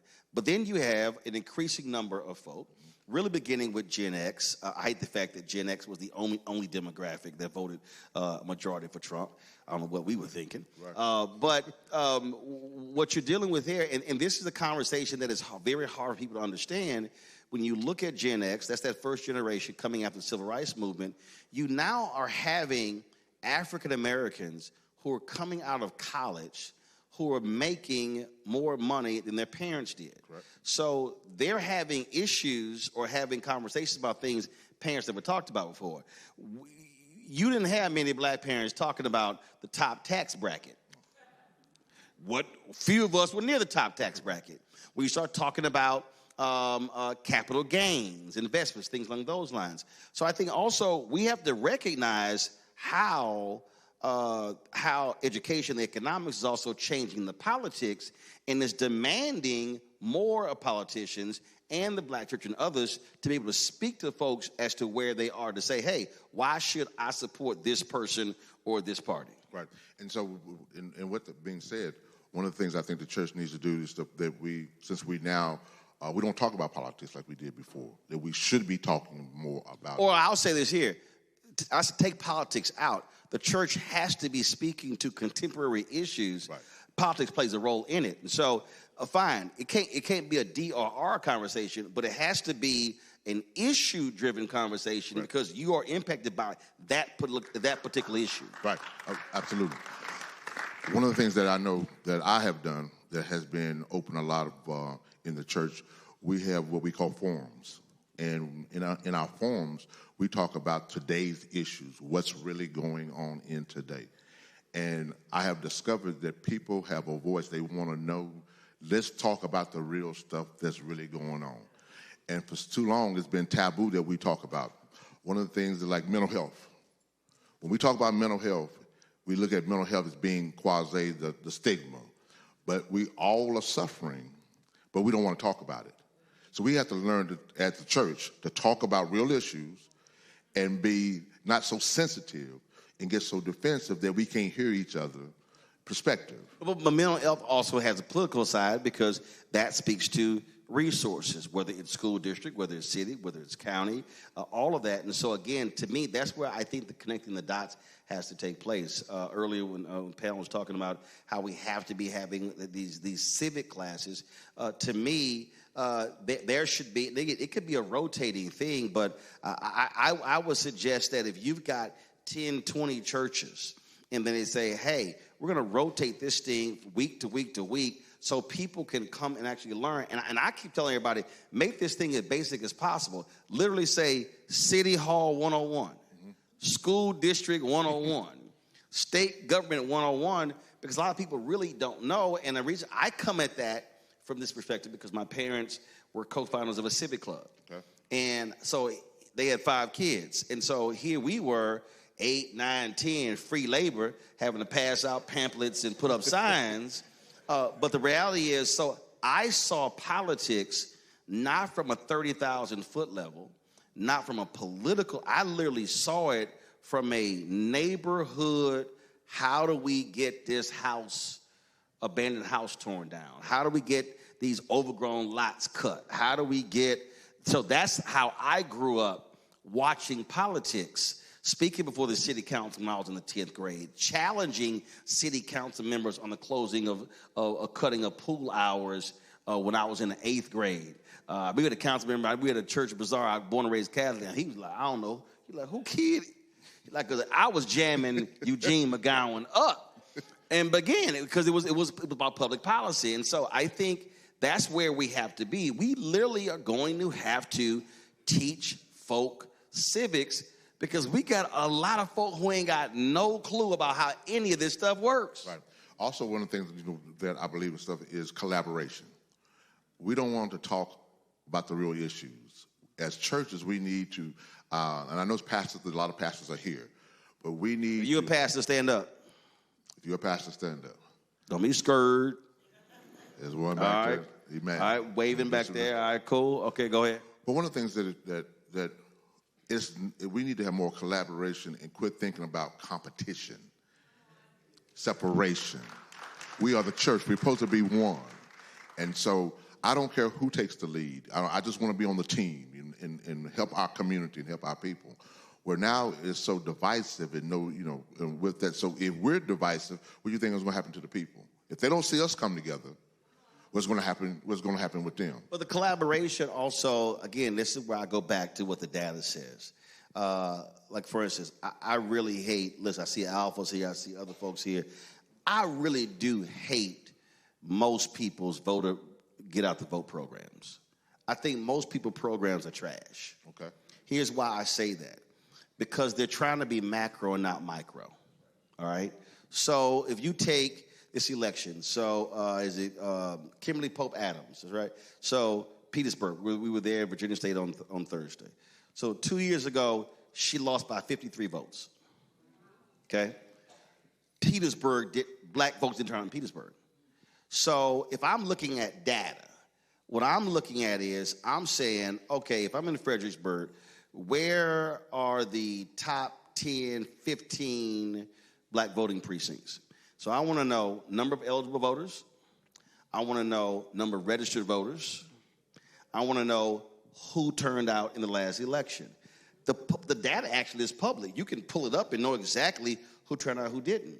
And so what happens is we have these voter registration drives at all these different places, and I always go, okay, well, how many people did you register? How many people literally came through? As opposed to saying, how about you take that, forget the game or forget the concert, and literally take that registration drive to that particular neighborhood, because you might actually have 400 people who are eligible but are not registered. So now, are you going door to door? Are you doing, and that's why when I was saying earlier, that black infrastructure we had, folk knew their precinct. Right. Yeah. They knew the numbers. They knew who didn't turn out. And if you take 10 precincts, and if you literally add 50 more voters per precinct, that's 500 votes. That changes elections. Now you take that, and then you go across the state, and all of a sudden, you can shift statewide elections with that very basic micro model. That, to me, is how churches should be collaborating, by saying, if we need to add 50 to 100, you got 10 churches, that means that your job is to go register 10 people. Right. And you 10. That's all I'm asking you to do. To me, that's the kind of collaboration that also has to happen. No, absolutely. I totally agree with that. And I think that's the thing that we're missing. We don't have, like, what we, as pastors sometimes, and I'm guilty of that as well. As a pastor, I don't know it all. And you have to be able to go to get. And so I say this to pastors and stuff, if you don't know, go find somebody that can educate you and help you with the voter registration. Right. And that's why you take the folks at Black Voters Matter who are out there. Again, that's one of the things that they do, bringing them in with the data. Also calling up Cornell Belcher, Terrence Woodbury, two of our top pollsters, both African-American. Terrence's work has been amazing because he does public opinion. Okay. And so one of the things that he does focus groups all the time. And what's interesting, I was talking to him, and this was in 2020. So based upon his focus groups, he said when people would use the phrase voter suppression, he said to a voter 18 to 35, they heard voter suppression and automatically thought 1964. He said, but if you said to that voter, if you didn't say voter suppression, but you said they're closing down our voting locations, that resonated more present day. Right. So the other issue is bringing in experts who can give you the proper language to be using in 2025, as opposed to you using language that you think works and is really sounding 1965 to somebody in the audience. Yes, absolutely. Also, one of the things with and Terrence, you should send me a check. I'd have had more people hire Terrence to give his data. Every time he sees it, he said, man, I got a lot of work for me. I'm like, so Terrence, you should be tithing, Terrence. Tithing to Roland Martin Unfiltered, Terrence Woodbury. Go ahead. Now, with regards to that, Roland, when it comes to in voting is so critical today, because I've heard in the last segment people say, well, why should I vote? You know, why does my vote matter and stuff? And it's educating them on why their vote matters. And I want to thank you for coming to Fredericksburg again.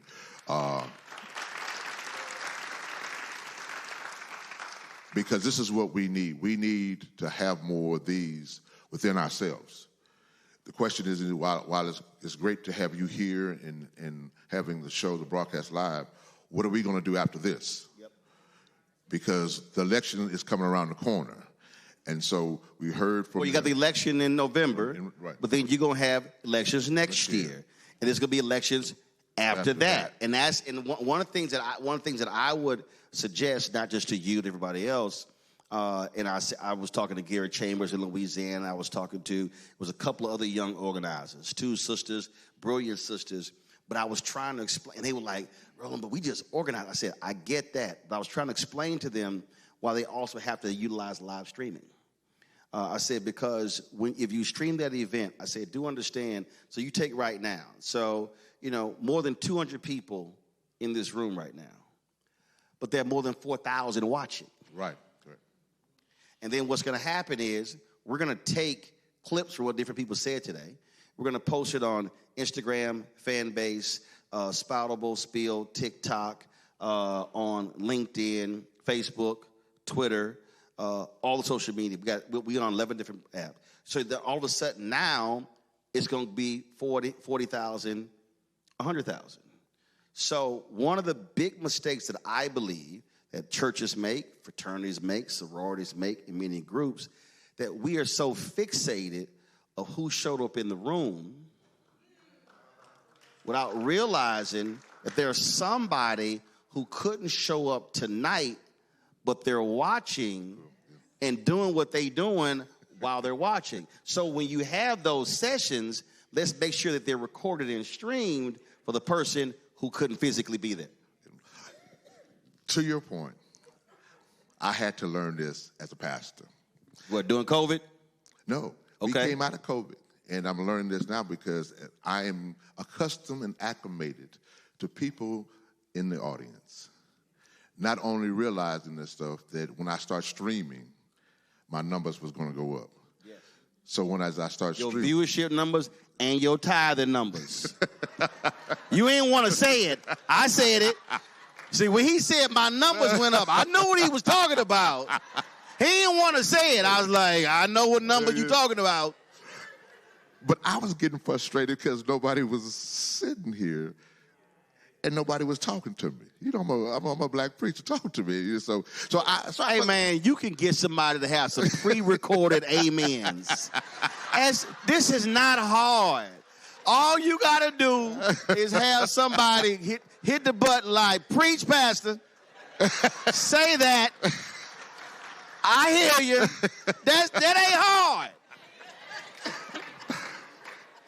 But when they showed me the numbers of how many people are online and how many the numbers was outweighing triple time, and of course the giving was up as well, it changed my mindset. So we live now of a change that you don't have to be physically in the building. Now apply that to civics teaching. Right. Same thing. Same concept. Stream it as well, restream it, share it, push it out. Then what you also should be doing, you should also be collecting the data, I go back to data, of every member. Because see, here's part of the deal. If somebody over here is going, okay, bro, I hear you got 5 million, but man, I just got 238. But that 238 with that 500 and that 200 and that 100 and that 50, all of a sudden, so if you do a survey, which is also biblical, if you do a survey of the membership, you should know, okay, what is the social media footprint of my whole congregation? So what are the total followers, forget the church, the total followers of the membership on each platform? And then what you do is, you say to the membership, all right, we've already done the work for you. Here's the video. Here's the copy. Here's the caption. All you got to do is copy and paste. Now, all of a sudden, it's going to your social media. Now it's going to all of theirs as well. Right. That's how you now then begin to spread the message. Yes. One of the things, another thing, Roland, I want to share, is that I've had people join through the streaming. Yes. Yes. It's the same as Paul going from city to city. You just, the camera. So I was taken back when a visitor who had been watching asked could they be a member, but they was not physically located in Fredericksburg. And I was like, well, I guess so.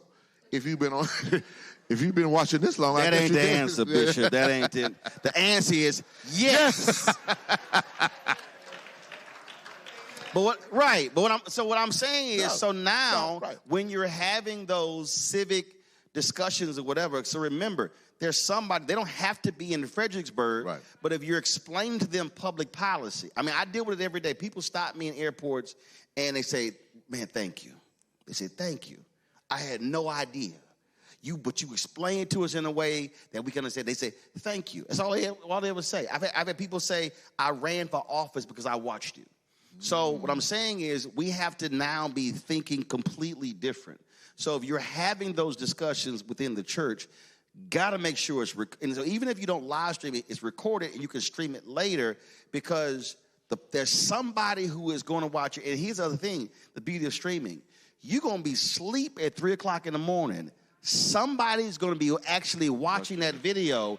You have no idea. They'll be like, I didn't know this. That's why I'm trying to get us as, if we talk about churches collaboration, how we have to be thinking differently about how we organize and mobilize using technology to reach and teach. Absolutely. And so I'd like to just bring this last point up as regards to streaming and stuff. With that, there's so many opportunities with our streaming stuff. I remember when, like you said, when COVID hit, and that's before I didn't even have a camera. Didn't even have a camera. I had to run out. Oh, trust me, preachers were calling me Marla. I did Jamal Bryan set up. It was like hundreds of Methodist preachers. They had they didn't know what to buy. They didn't know what a Cam Link card was. They had no idea. And again, and I'll say this here, COVID was devastating for the nation, for the world, for the black community.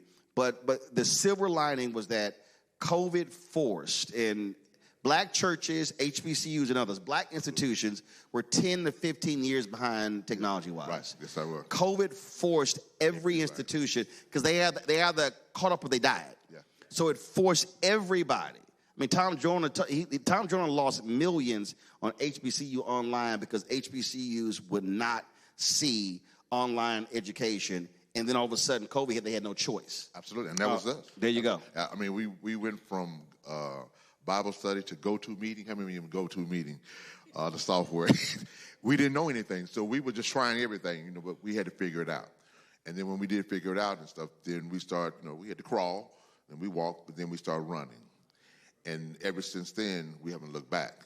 And so a lot of times, the church is reluctant to move forward in technology. Right. And so when the church is reluctant, the people are reluctant, which is why if the church is embracing it and pushing it and advocating it, the folk are going to say, oh, cool, because the church is validating that, and now they're going to catch up. And that's why I'm saying if we take that exact same model and apply it to civics and apply it to what's going on. And so, if 200 people can't keep up with everything, I can't keep up with everything, but if you do, to Gary's point, if you do have a committee or you have different people who say, hey, this thing is about to come up that's going to impact our city, this is not the city council meeting, it's going before this city subcommittee. Folk need to know, we need to have folks there, have someone there. And again, this is where, look, local newspapers have been crushed, so you don't have the reporting you have anymore. So imagine if you had someone who said, hey, I'm going to make sure that we're aware of what's happening at City Hall, at County. So when these things come up, you bring it back, and you're now on the front end versus the back end. Yeah. And again, now that you have all the social data of all your members, you can then be able to say, now, members, let's push this stuff out to all of your accounts. So now all of a sudden, you now have thousands upon people now seeing it. And then if you say, and this is the other thing that I'll give you this here. I don't sweat who don't show up. So we call a meeting and I call 50 people and 10 show up. I'm not going to spend an hour complaining about the 40 who didn't show up. I only focus on the 10 that did show up. But then I'm going to tell the 10, y'all got to bring one next month, so we're going to go from 10 to 20. So now all of a sudden, again, if I'm using the micro model, if you say, you get with 4 of the churches. Now you got 5 churches. Now you do a survey. Now you know how many members, how many social media accounts, how many total followers. You literally, and this is going to blow people away. If you add up all the social media followers of just those 5 churches, I can guarantee you those 5 social media following of those 5 churches will be larger than the people who listen to the #1 radio station in town, who read the newspaper, just those 5 people.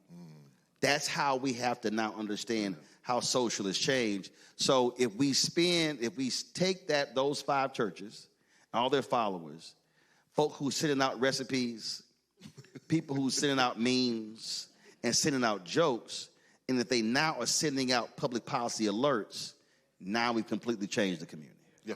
I mean, because a lot of times what and I'm guilty of this as well, not having the connections that we could have, like you just said, I'm missing out on a lot of things that's going around in my city that we end up becoming reactive than proactive.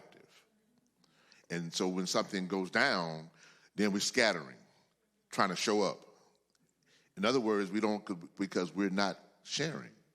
And I think that's one of the keys to stuff. You just mentioned that if it is that then we can have a strategy to move forward, like you were talking about tonight, having strategy with that instead of being reactive when they call us. All right, so now, so you remember the church here, raise your hand.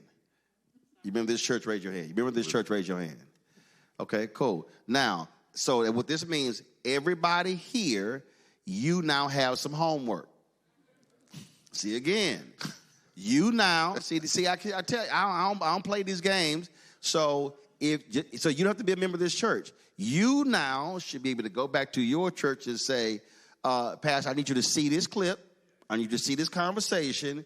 We need to be doing this. I need you to get with Bishop to be one of those 5. And now all of a sudden we'll build from there.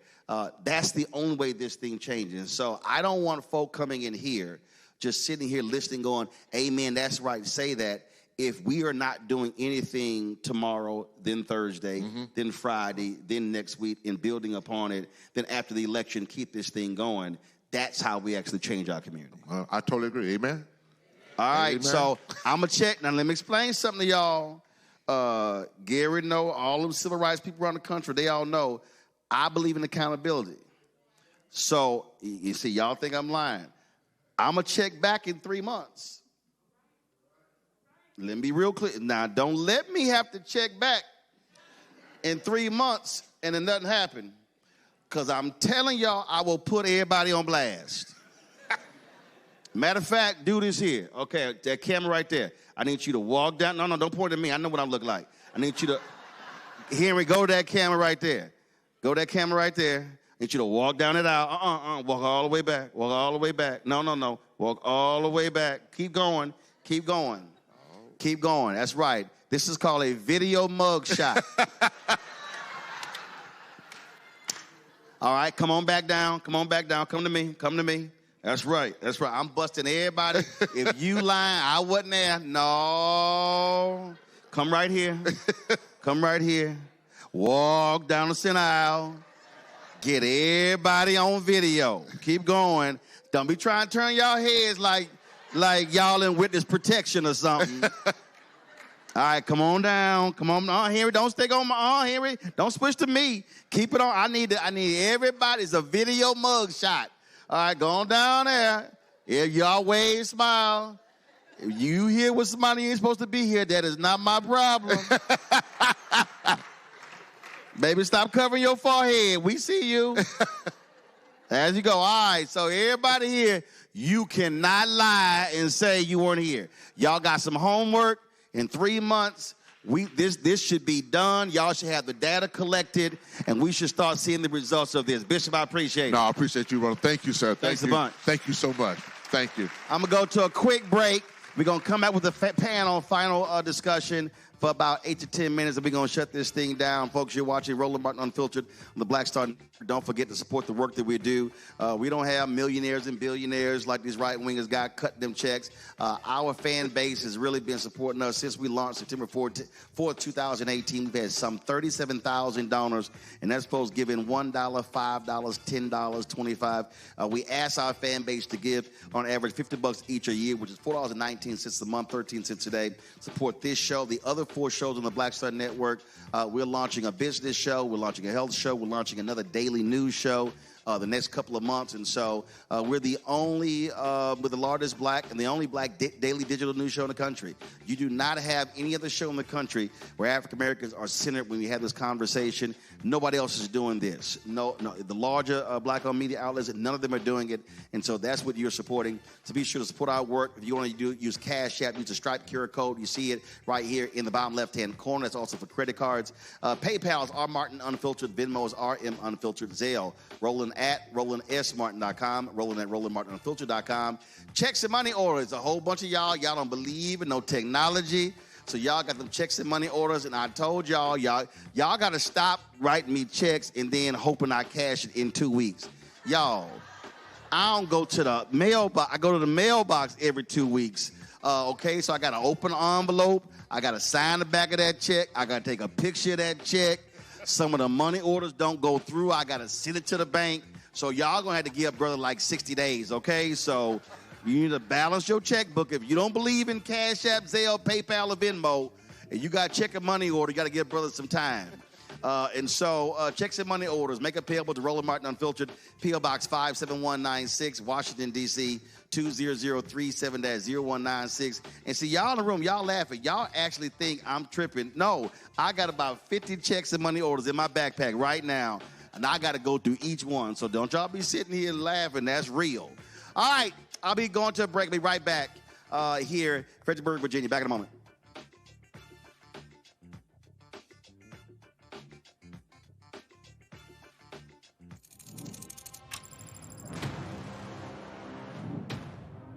Afrotech, it's a lot of beauty, a lot of brilliance, a lot of intellect, a lot of innovation. Companies that are most diverse are more profitable. We're getting culture, we're getting community, we're getting the best of the best. Not only are we here to greet each other, but we're here to network and to elevate each other. Everybody from all the major tech companies here, and that means that now everybody's in the same domain.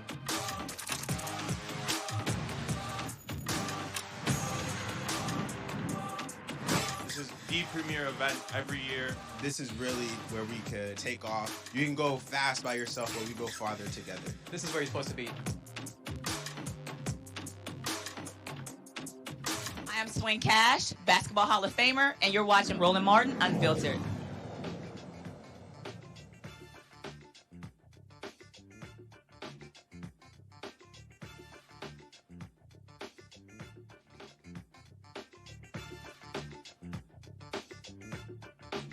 Virginia, we're going to close it out with our final panel. I'll start right here. Gary, the thing that I need people to understand is these are perilous times that we are facing. Supreme Court last week had oral arguments in a case that could very well wipe out at a minimum 12 black CBC seats, as many as 30.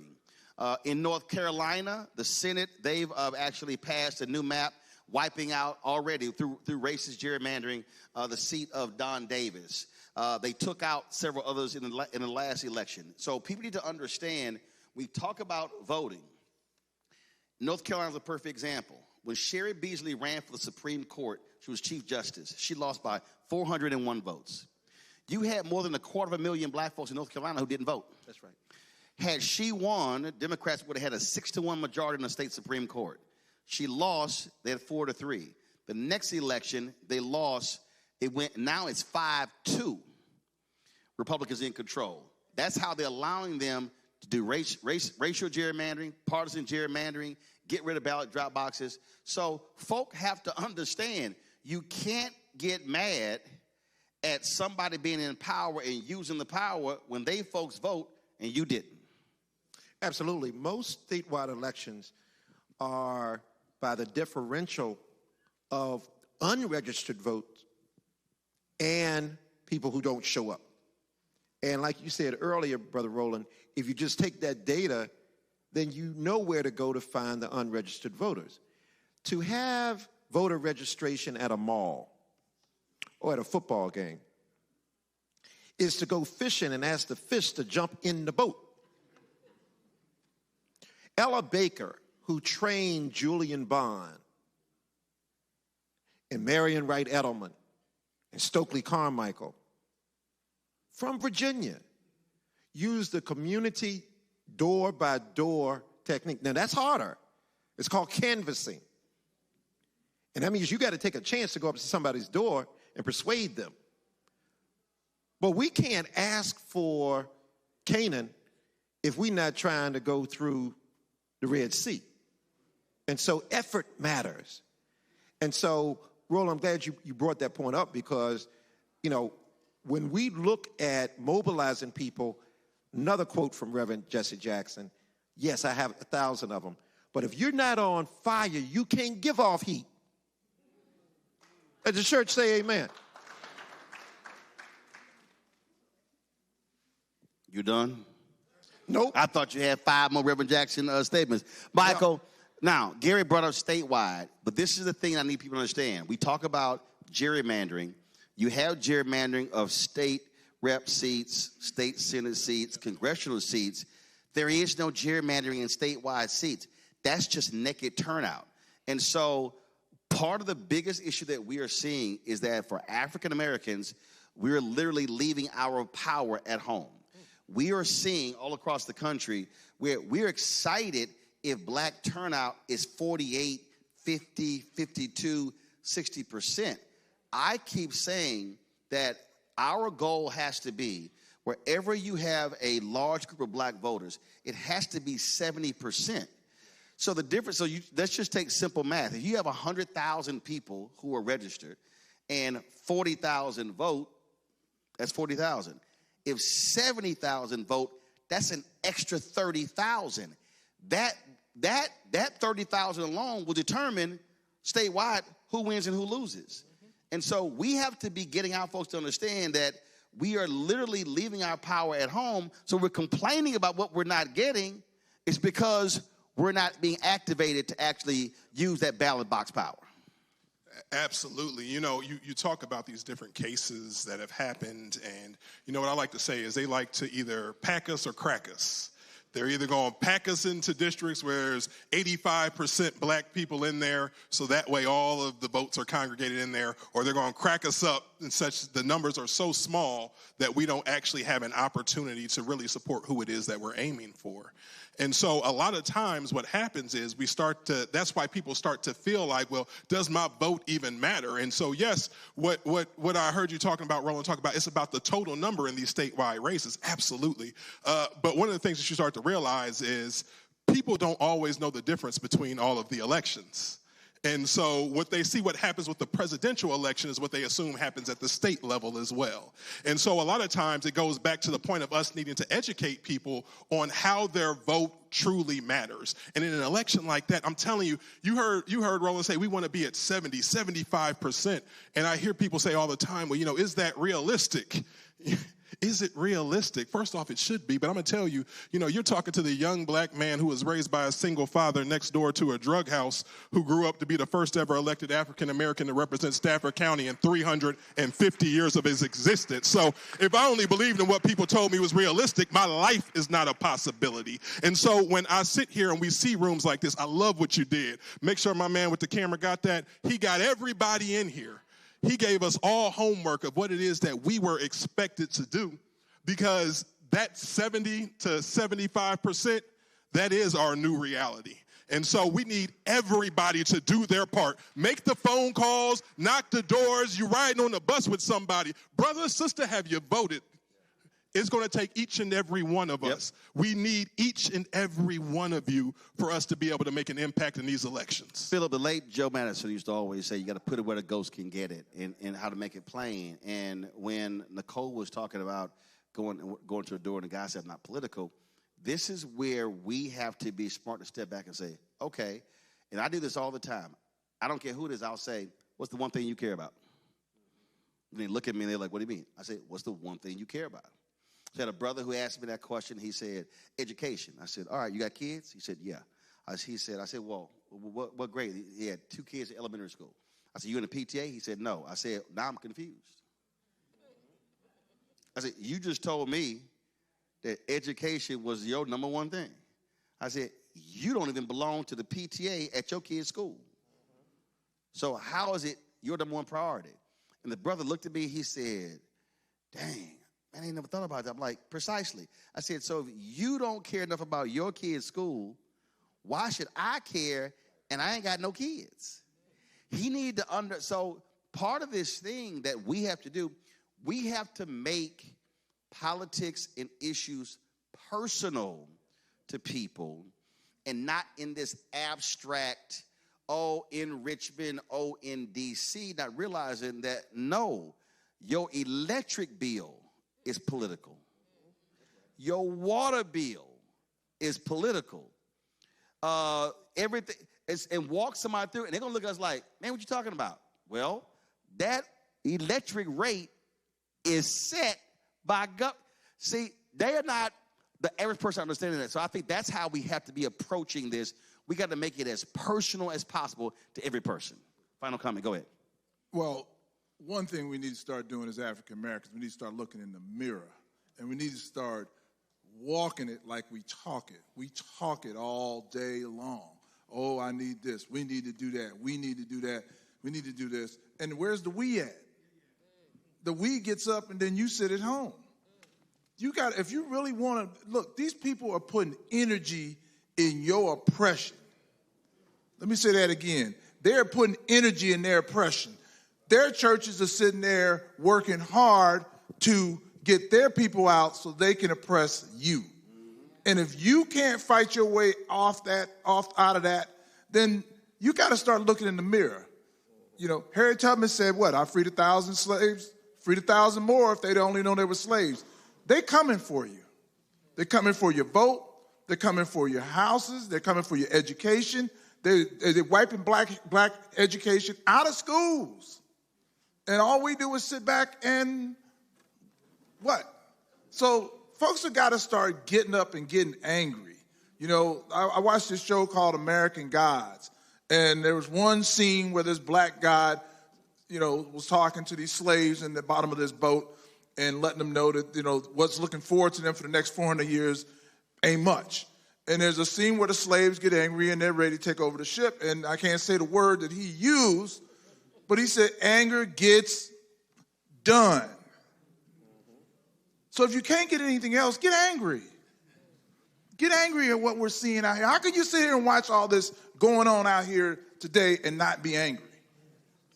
You know, let's get some passion in the game. And this one last thing I want to add is you have to be able to reach in your pocket and come up with some money to help people to get the organizations in place to do the work. Money is the other element of this. What Roland said about organizing, and you should be talking to this guy, you should also be finding out who's registering people and make sure that you're funding those people. I tell people all the time why we got to support Black Voters Matter, because they're doing the work in communities all across the country. Let's thank our panel. Let's thank our elected officials.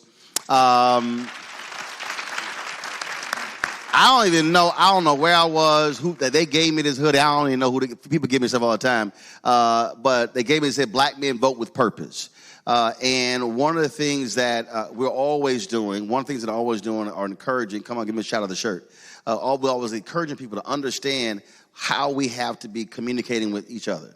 And when we look at numbers, Black women are turning out in significant numbers. And I hear brothers complain about Black girl magic, this, that, and the other. Well, guess what? Brothers can mobilize too. Sisters did it themselves. So, and I think part of the problem, if a lot of Black men want to be honest, is that one of the reasons why a lot of Black men aren't mobilizing, because we depend on Black women to do the work. That's just the fact. So what people need to understand is that we all got to be in this game. I don't care if, so you have elections happening in Virginia. We should be turning out in massive ways. Again, if 54 folks had voted, Kimberly Pope Adams wins last time. The Black numbers in Petersburg were awful. They should be off the charts this election. When you talk about, again, having a Jay Jones as Attorney General, when you look at what happened right now, Kwame Raoul, Attorney General in Illinois, You have Anthony Brown in Maryland. You've got Aaron Ford in Nevada. You've got a sister in Massachusetts. You've got black attorneys general who will put Tish James in New York State, who are bringing issues to bear that ordinarily got ignored. When Kamala Harris was, of course, attorney general in California. When you talk about, of course, the racism in appraisals, how African Americans, the estimated is that black people have lost upwards of $10 billion because of racism in home appraisals. Black folks having to take their books and photos and artwork off the walls because white appraisers are downgrading a black home, having nothing to do with the house, but for them knowing that somebody black lives in the house. That thing is real. And so I need all of us, everybody who's watching, who's listening, to understand that we have got to be talking to everybody. And again, I keep saying our minimum number is 70%. We have to be maximizing our numbers in order to have an impact. And so don't complain about it, be about it. Don't just talk about it. You got to put in the work. And so that should be happening. Early voting continues in this state through November 1st, correct? All right. So no excuses, folks. Election day is November 4th.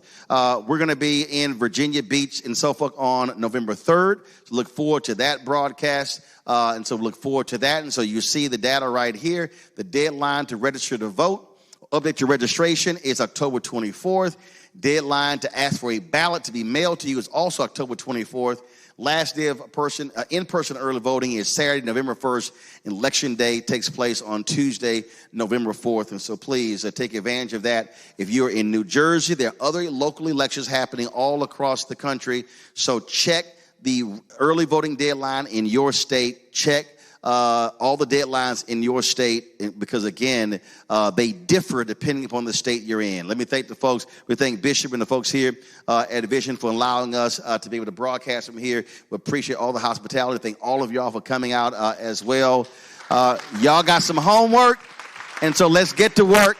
I'll see y'all tomorrow right here, Roland Martin Unfiltered, right here on the Black Star Network. Don't forget, support our work. Join our Bring the Funk fan club. If you want to contribute to our work, use Cash App, use a Stripe QR code or credit card. Use that QR code you see the bottom left-hand corner. And, of course, if you're listening, go to RolandMartinUnfiltered.com for the QR code. PayPal's R Martin Unfiltered. Venmo's RM Unfiltered. Zelle, Roland at RolandSMartin.com. Roland at RolandMartinUnfiltered.com. Checks and money order, make it payable to P.O. Box 5, Roland Martin Unfiltered, P.O. Box 57196, Washington, D.C., 2003 7-0196. Also, be sure to download the Black Star Network app, Apple phone, Android phone, Apple TV, Android TV, Roku, Amazon Fire TV, Xbox One, Samsung Smart TV. Be sure to get a copy of my book, White Fear, How the Browning of America is Making White Folks Lose Their Minds. Available bookstores nationwide. I got some here as well. And, of course, get the audio version I read on Audible.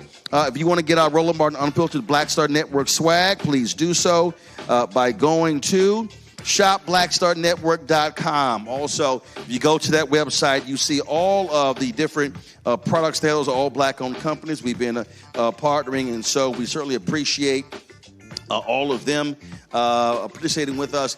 And, of course, we also want you to support the app fan base. Download the social media app if you want to invest. They've raised $13.4 million of their Series A raise. The goal is $17 million. And so, again, if you want to support that, go to startengine.com/fanbase. Startengine.com/fanbase. All right, y'all, that's it. I'll see y'all tomorrow. Roland Martin Unfiltered on the Black Star Network.